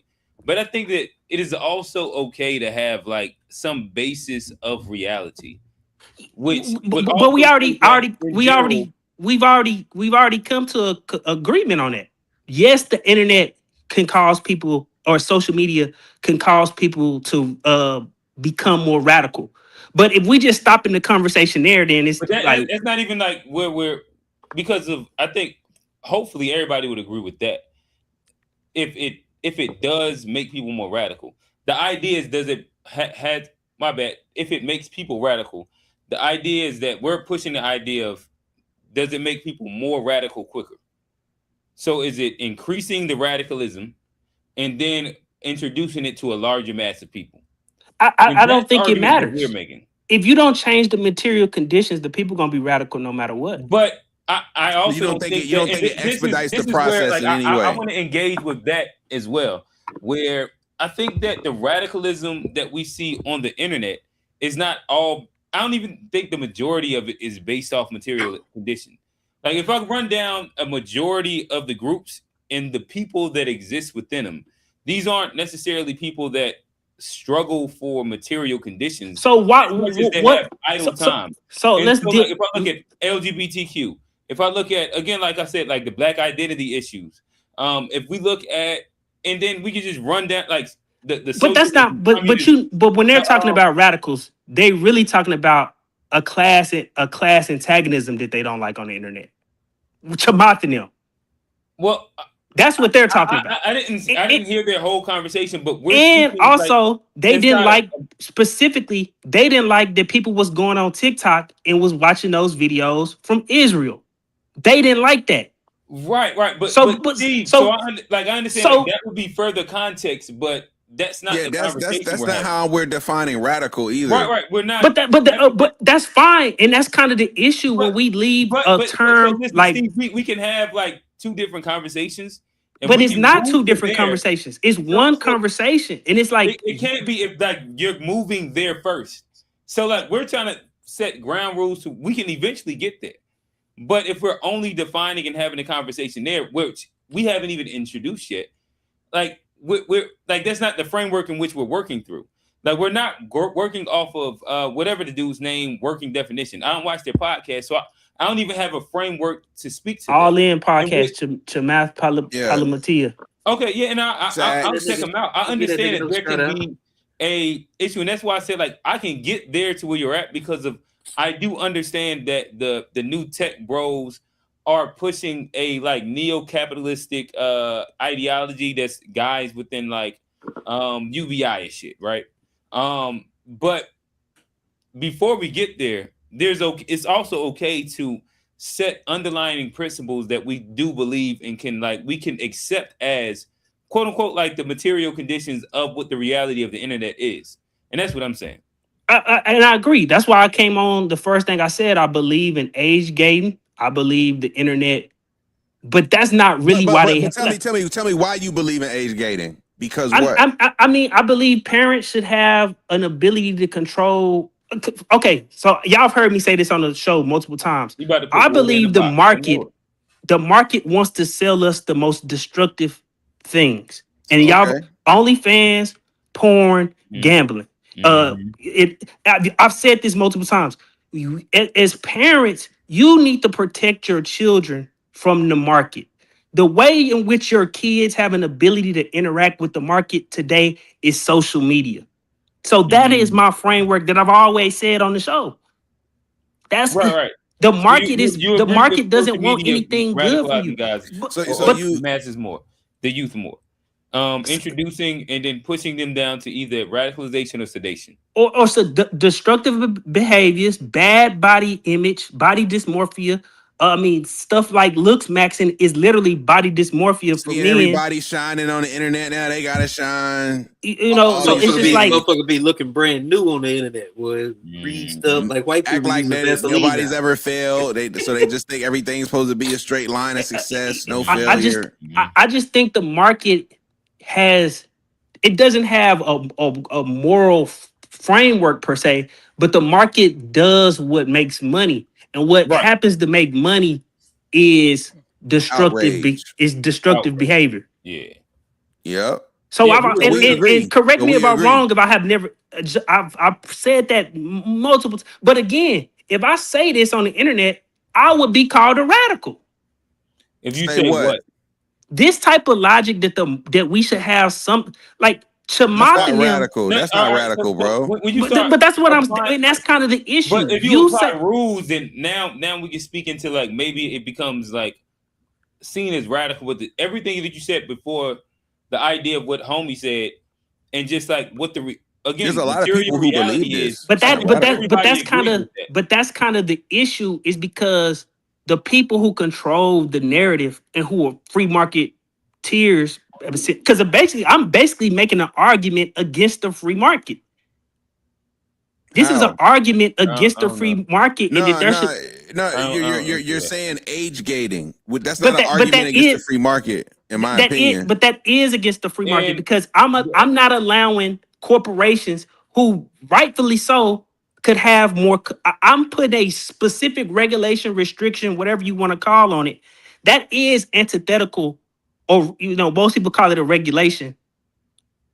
That is antithetical to what a ultimate free. Y'all might not have an extreme version of what free market means, but they do. So I'm kind of dealing with the framework of the people who actually kind of pushing this stuff, what they actually believe and how they using it.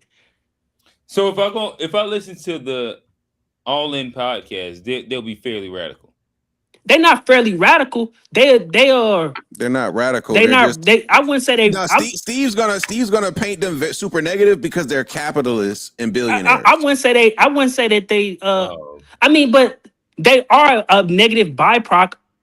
I mean, all them guys up there. And billionaires. Hold on, made their way in Silicon Valley. We sitting up here talking about how bad social media is, and all of them dudes on that podcast either got rich from being early investors in Facebook. Chamath is literally rich because Chamath specifically, but I don't think all of them did. If you go, but they were in Silicon Valley though. They're in the tech space. You know what I'm saying? So it's like it's rich for those guys who've gotten wealthy off of the thing to then double back after the monster they created and be like, well, we don't understand why everybody's all of a sudden radical and don't like each other. That's not what they're saying though. That's what I'm saying. Like if we just use the clip as what the clip was at face value, that's not what it was saying. This my fault, G. This my fault because obviously y'all played the clip, but I've watched more All In podcasts where they've talked about this type of stuff all the time, and it's just like they have a specific agenda of why they have an issue. They have a point of view as it relates to like a lot of things. Like but understanding understanding their point of why they making it is integral. Because I don't think y'all. But Steve, I also want to say like we weren't really basing the conversation around the All In podcast as much as the concept of basically just banning the premise, social media. Yeah, just the simple premise. Well, we already That's kind of what agree on that. That's not a very entertaining conversation because we already. Johnny don't agree on that. That's why it was becoming. Johnny agreed to the age You gate. said you was coming to save I him. definitely Pause. agree. No. Because y'all hear Steve, but y'all I didn't say I was said. coming to save Johnny in the Me and sense Steve- of that I understood what Johnny was trying to say. He was saying What you he's said not was way Johnny's different not to Johnny. discounting that people might become radical because of the internet.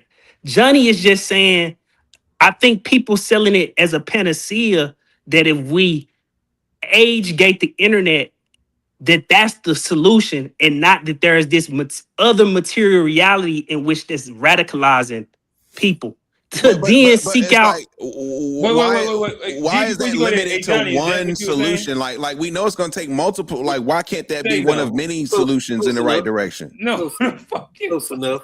Hey, Johnny, hey. Repeat in your own words what Steve said and how you was like what you meant. Like I said, he said there is some validity to the fact that there is influence that comes from social media, but there's a bigger cause to what's happening and what we see on social media. And I think that's a reason. I think that's a reasonable, like pretty reasonable take. I think Johnny was just trying to go somewhere further in the conversation earlier than what y'all was trying to go. I don't think he was What happened. That's what happened, Steve. That's what happened. Yeah, that's all it was. He was just trying to get to like what's So- the actual material reality that caused so people to radicalize. When we say that, I don't see how the reasonable take. Maybe again, save him now. Here, we can introduce the saving part. Old man said, is, "What's a this part- panacea?" like, this Old part man is said, "What's a called Save panacea?" Johnny. So a panacea is when I sell something. It just is a layman's term understanding of what's a panacea. Like placebo. If I sell you one You thing said as a placenta? fix for Placebo. all, it's gonna fix everything. Right. Again, Johnny might have took that as that way. Johnny, or like I said, we'll introduce the Save Johnny. Johnny got to play center.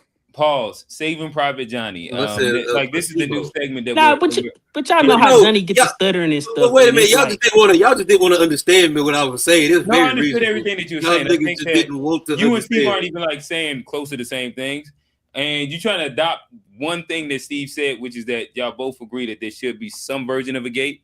But what you were saying is that, all right. So my bad. Me and G were making a statement that, in general, social media has expedited ideologies that have already existed and made it more palatable to a larger mass of people. You said that in general, the issue of radicalization there's has a nothing bigger to do issue when with it comes social down to media. radicalization. You said that it has. I didn't say to do- nothing. I did not say nothing. Now Well, you add. originally you I said it said had the little to bigger. do. I did. You did walk it back, and then you said that it had there's a something to do bigger with it. issue But other the than bigger- just social all right, media because and what you said is that radicalization the has bigger- always existed. That's what I said. My bad. Say it again. I said it wasn't just you can't just blame it on social media because radicalization has always existed. And sure, Right. there's a But rise do in it. you for social- understand how bad? But even But- the social media existed, and there was a change they made that made it a rise in the radicalization. I can't just blame it on Right, social media. but by saying that you don't engage in anything that we're saying, I said so there's making that validity statement doesn't to, like, engage in anything. So we never stated that radicalization didn't exist prior to social media. So you're going against what we're saying with something that does it's not a it just doesn't compute.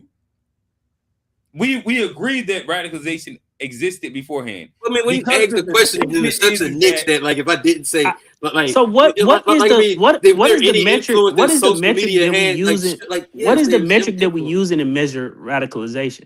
Because where I do really agree with G is the depression, all of those mental health. Let's look at mass. That's statistically Let's look at, proven with research. all the That's mental not health even- stuff on there. It's That's like not even really that's an empirical opinion, if you will. the suicidal ideation. I All do. of that. That's We can look at that, empirical. but Yeah, That's empirical. I think we can social. look at like a rise of inside contemporary time, even Like, white supremacist Yeah, ideology. We can look at a what rise of inside modern time. The idea, what is it?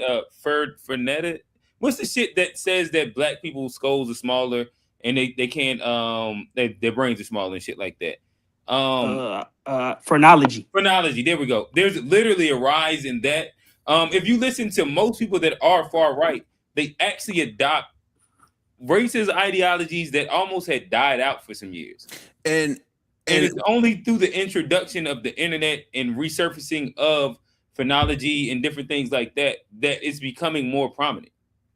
And so look, when I say radical, so for example, if you want something done, there are certain means you can take.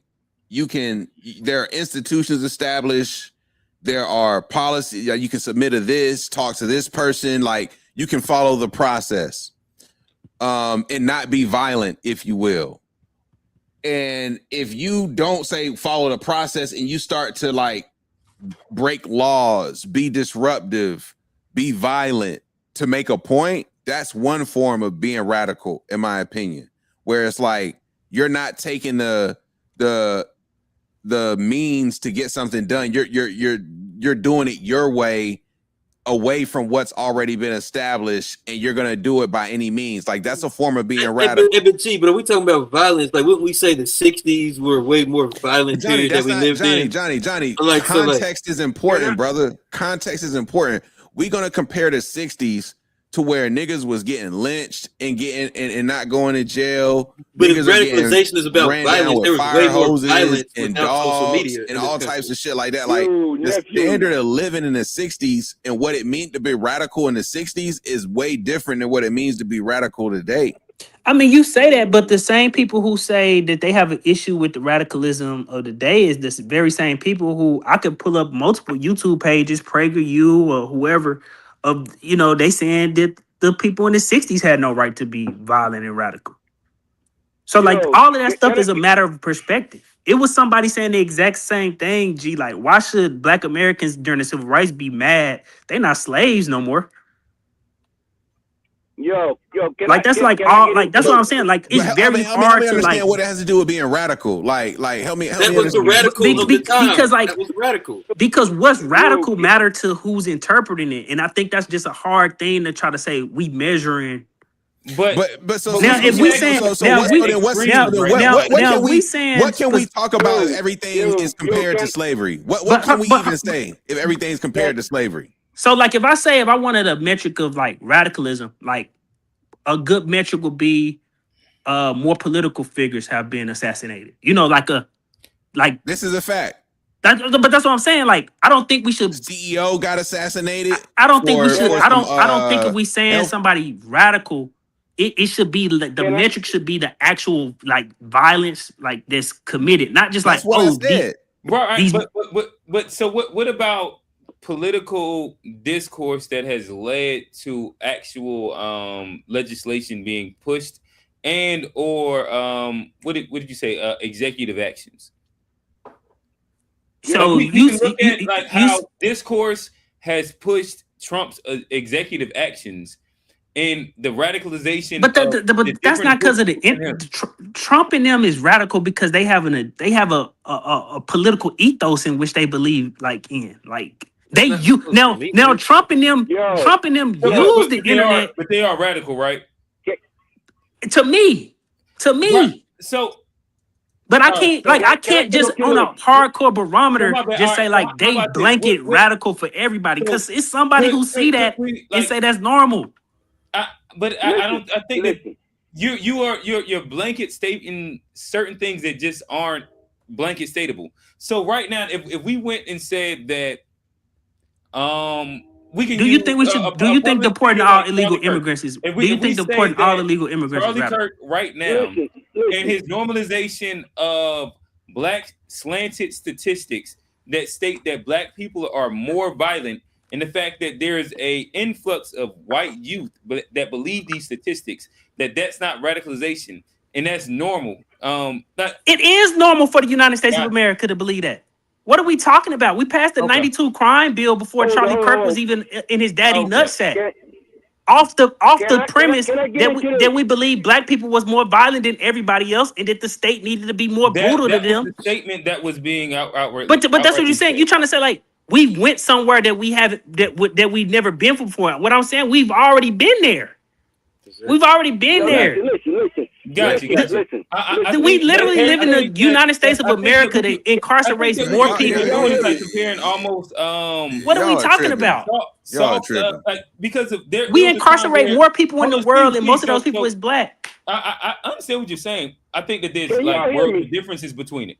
Where if we look at Can the y'all hear 92 me? crime bill, Yo. we look at the We hear you, endorsement Hold on. of hyper amounts of actual black leaders, churches, XYZ pushing for the 92 crime bill, and the fact that it wasn't explicitly stating black people are X, Y, and Z. But As that was the much as, like, subtext of it. But that was the hold on, subtext of it. wait, If you go watch, if you go watch any, if you go watch what any, I'm saying is you didn't super allow me to predator. land. You didn't like allow me to land a like point. let's You didn't allow me to land a point. So again, in comparison to the idea that outrightly, because like there's a difference between soft racism and direct straight racism, where if somebody's saying no, black people specifically are more violent, have lower IQ, this would be a radicalized version of even the 92 crime bill.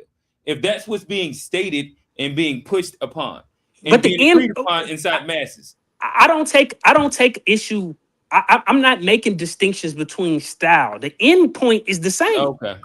The end point, like the Okay. difference, like we really up saying because like they said it nicely in the 90s and they said more brutally in the today. The end point is still the same end point. No, I you know, think that that's a bunch more people ascribe to this, and it's not as much of a niche in general. And then it's more direct. The idea of things being more direct would speak to radicalization and normalization of radicalization.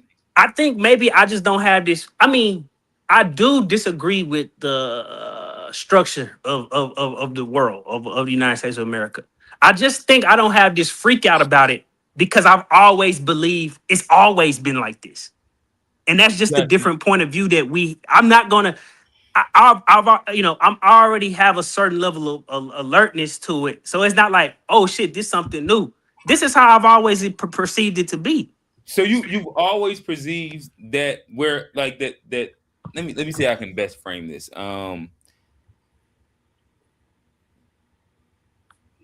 Because maybe so you At some point that you when you can like engage with history, the material, whatever, and when people saying that this stuff is new and it's different, it's not. Gotcha. This would be a better way for me to. This would be a better way for me to frame it.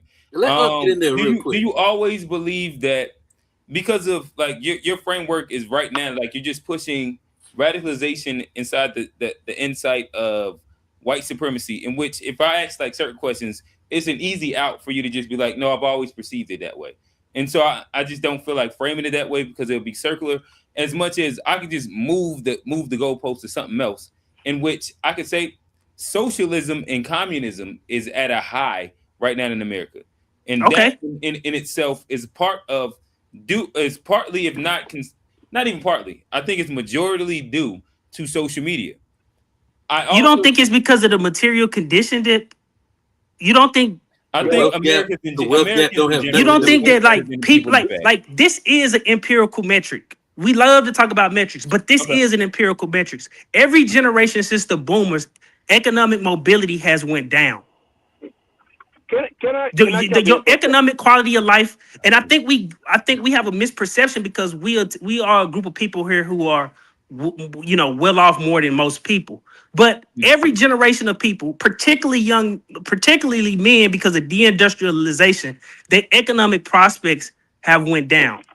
And I am not surprised when people turn to, whether it's white folks who turn to this nationalist politic or young people who turn into socialist communist politics. That's kind of what we've always done, ebb and flow throughout history. Yeah, I don't think that like the material condition conversation is actually valid to what we're talking about right now. So then, in general, if we look at the quality of life in general, it is going down. So you think people just want to let us finish our back and forth real quick. You think people just want to I think redistribute wealth because they saw some TikTok videos? So you don't think their actual life is worse off? Statement that I was saying. So in general, I think that the material conditions of the average person in America are higher than it has been in the past. This would be empirically stated and seen in like through all data that you look at. Even if what data? In America, the average person buys a house in 40 years. Material conditions of America, the average first time land ownership. I think that there's a lower level of hunger, lower level of poverty. Like these are things that we can measure and see.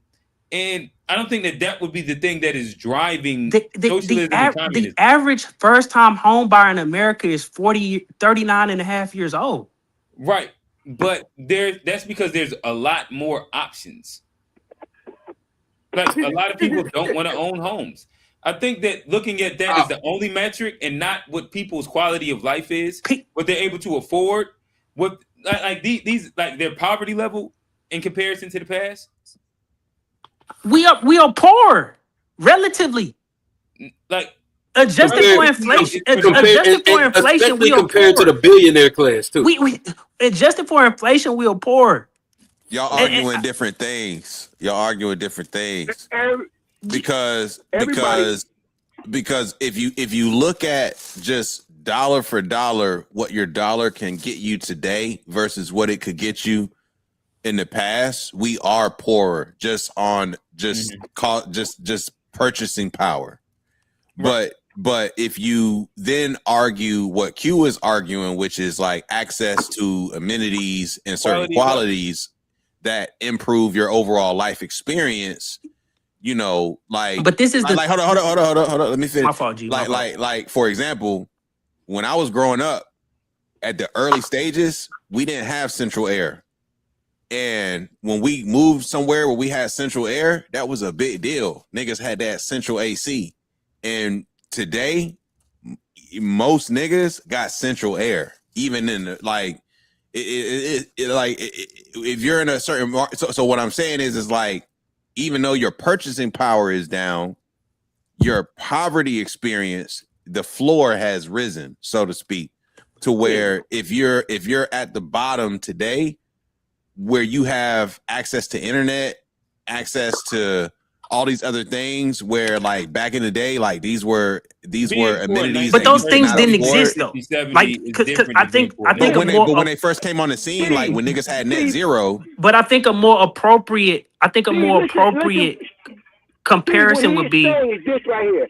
He's saying that if back in the day, if a person didn't have a telephone, you know, a lot of people didn't have telephones. Even it wasn't nothing to compare it to. That wasn't the standard. No.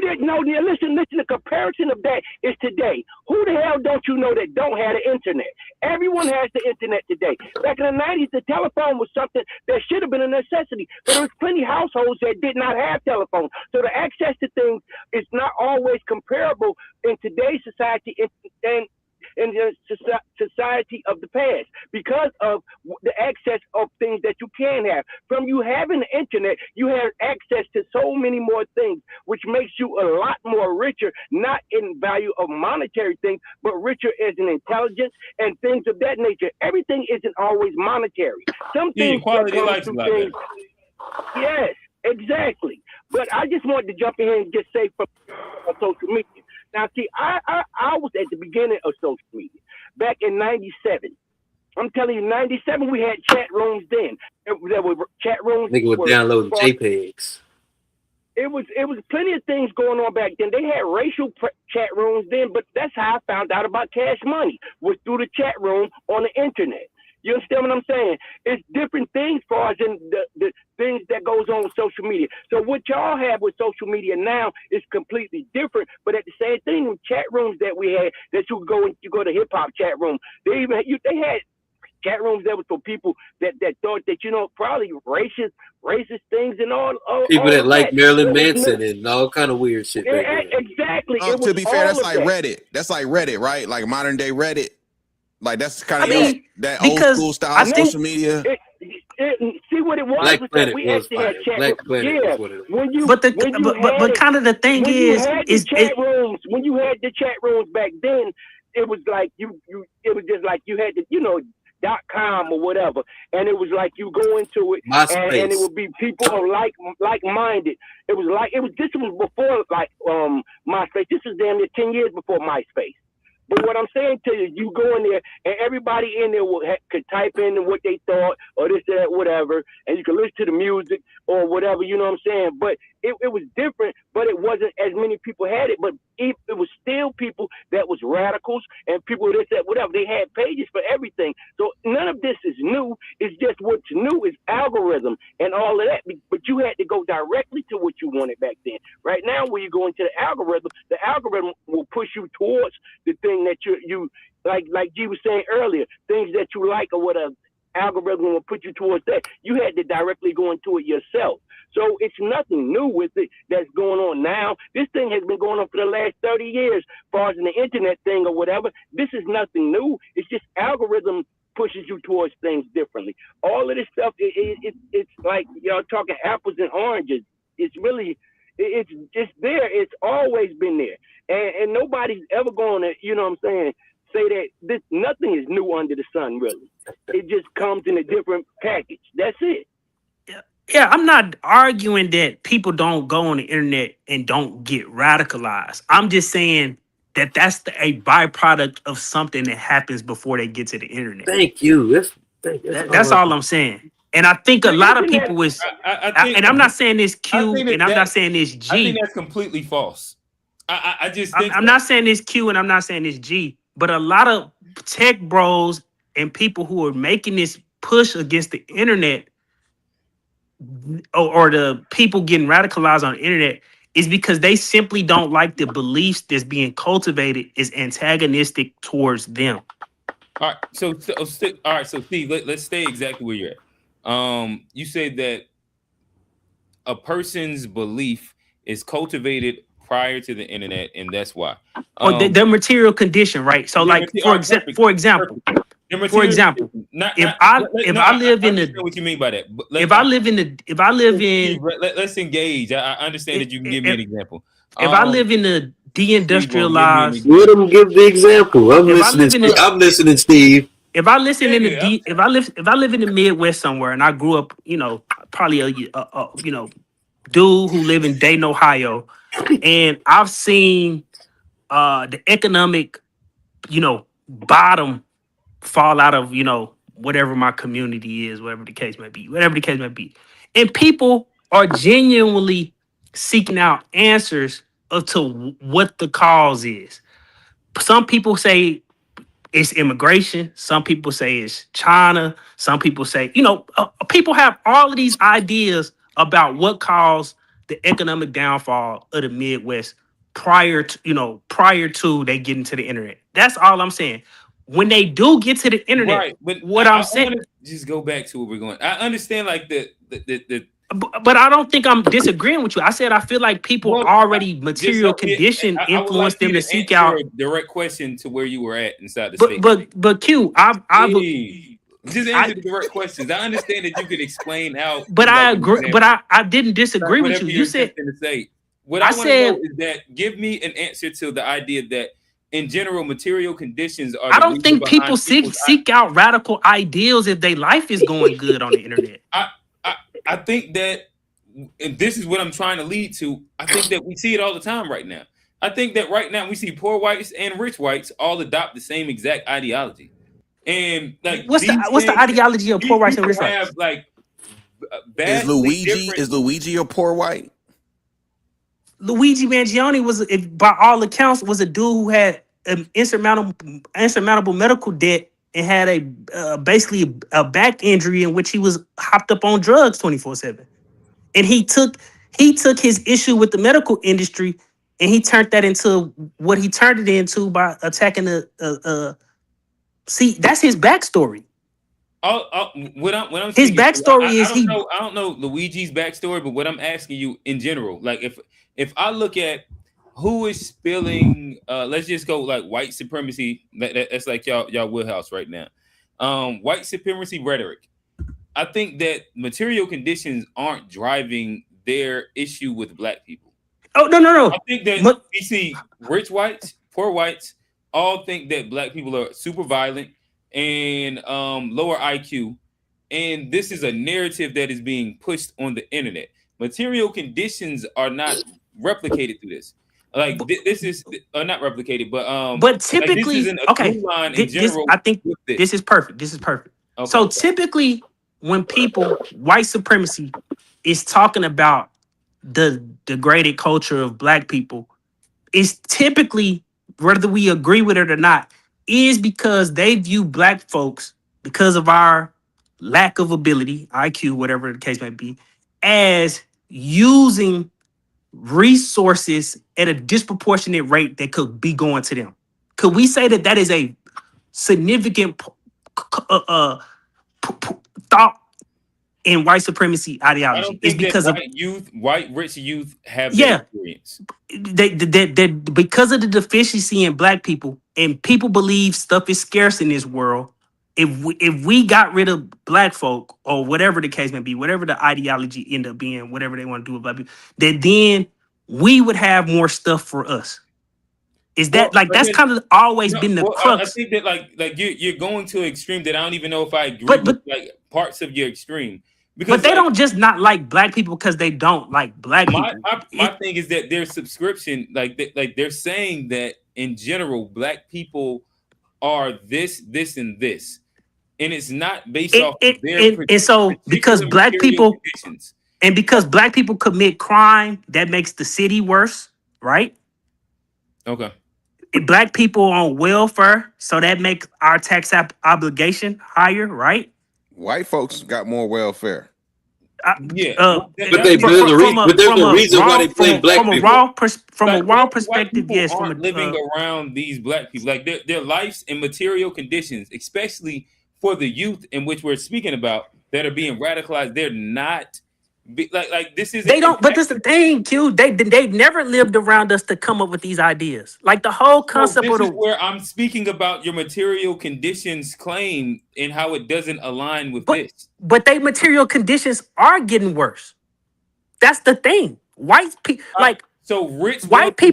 white people's material conditions are becoming worse. Specifically, working class white people material conditions. But Steve, I think the disconnect. I think the disconnect is their material conditions are getting worse, but the thing that's driving their narrative and point of view is typically propaganda in media form. But they believe this before the internet, which takes advantage of the fact that they're so.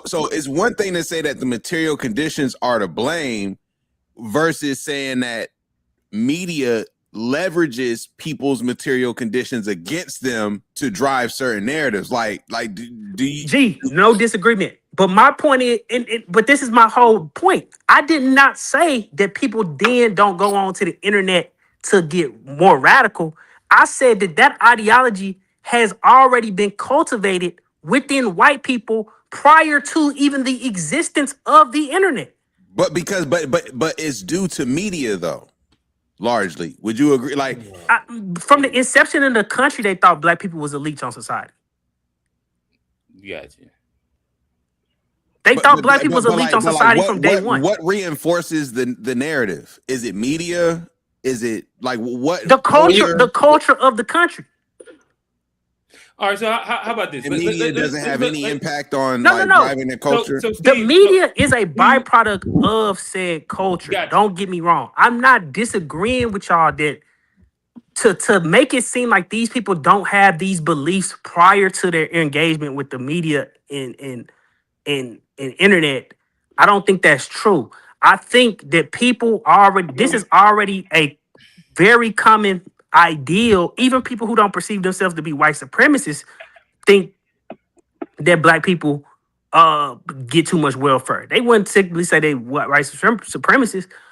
I'm saying that is already in the culture. And yes, I've already agreed. Can the internet make it worse? Yes, but I'm saying I think people is underselling it when they thinking, well, they only radical because they go into the internet. Or they only getting these ideas because they go into the internet. Who's making only statements though? My apologies if you didn't make an only statement. My apologies. No, like I don't think that the conversation in itself exists on the extreme of only. And when I say material conditions, like if people say crime is getting worse, they can't afford a house, taxation going up. So, Steve, let's just walk back some things. Is crime statistically getting worse? No. Okay, so what are we talking about when we talk about? That's just an material example, conditions? Q. It don't matter what example I name. I can name home ownership rates, debt obligation going through the roof. I can name child care costs go through the roof. I can name college costs go through the roof. But again, like that's just paired with inflation and people. But that's directly impacted on how you materially experience the world. They always have. That directly impacts how you materially experience the world. Say it again. That directly impacts how you materially experience the world. So if a dollar bought me, and this is why I exaggerated it to wealthy whites which this material condition doesn't actually impact them, and also what is the word like poor whites, the brother poor whites, if they're both susceptible inside mass to the same ideology and it's becoming to spread like more rapidly. And this is where my next thing that I was going to ask you was going to be this. Where I was going to ask, so do you think, and just follow me, we don't have to long and elongate filibuster, just ask. Nah, go, man. Come on, man. To where, do you think, if we compare like 1900, let's say 1910 to 2026, was there more racist whites than it is now? Saying from 19 what? Like if we looked at 1910 in comparison to 2026, more racist whites then or now, percentage wise? I mean, 1910. 1910. All right, cool. What about 1930? I would say racial attitudes were probably worse. I do want to caveat this from a racial attitude perspective. It don't get no worse than white people who signed off on slavery and Jim Crow. Like there has to be a large buy-in from the culture. We already went past that decade, nigga. We on the 90s. You know what I'm saying? Like we on the 1900s. Like what you talking about? I mean, 1900s is Jim Crow. We already know that. We talking about the 20s, the 30s. They don't think that shit matter now. That shit don't matter no more. He said 1900. I said more. 19. Just answer really quickly. So 1930s, you would say yes, right? Yeah, it was because we acknowledging that everything before 1930 ain't even worth arguing or talking about. Like we know it's fucked up. It's not even like it's unprecedentedly fucked up. Racial attitudes was worse. 1930s had a lot more white. I just want to get it. I want to get a temperature. I'm trying to understand something. So 1950s, racial attitudes is obviously worse. All right, 1970s. I don't think no period. Steve, just walk with me. I think today from a racial. Walk with me. But I think from today from a racial. I think from a racial attitude perspective. He don't walk. He just run, man. But no, but I think the racial Yeah. attitudes of today is probably the best time for racial attitudes. Run, man. I don't think. Back to the 19. I don't think no period prior to 2026 from a racial perspective is better than 2026. I think, and this is, so I was going to walk you till we got to the 2010. In my opinion, I think that prior to, I think there's like a sweet spot between 2000. I don't know. Kanye went on TV during the 2000s and said George Bush don't like. Better than it is right now. I mean, just think about this. In the 90s, you could explicitly run on. They was like people like to talk about Trump now, but Bill Clinton ran on a campaign of putting up dangerous black people in ads and saying that he was going to be tough on crime. 3 strikes. George W. Bush did the same thing.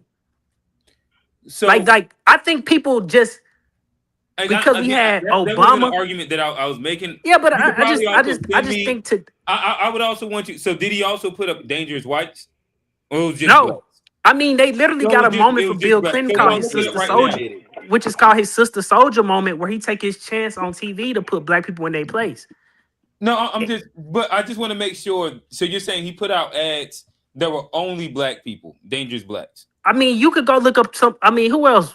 What's another popular ad that people did during that I time? don't know. Oh, I'm Unc just could probably asking, help is me. that what he was Do you doing, or remember are we like talking the? about like an isolated situation?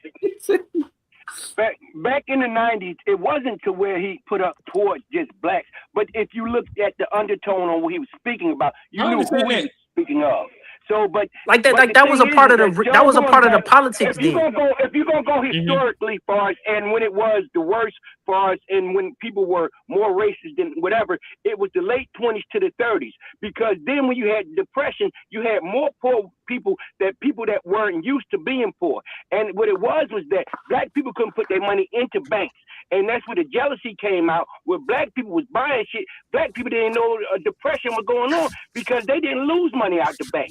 So with that happening, it became a jealousy of them watching these black people eat, watching these black people being able to buy vehicles, watching these black people be able to do all this. So the racism shot through the roof then between then and then within the 50s and 60s. Those were the people that were the parents to the idiots. The that stood racism outside shot of through the all of roof that. in the 30s Nah, that shit and the been through the roof. 1930s. Like, That what are shit we been talking through the about? roof.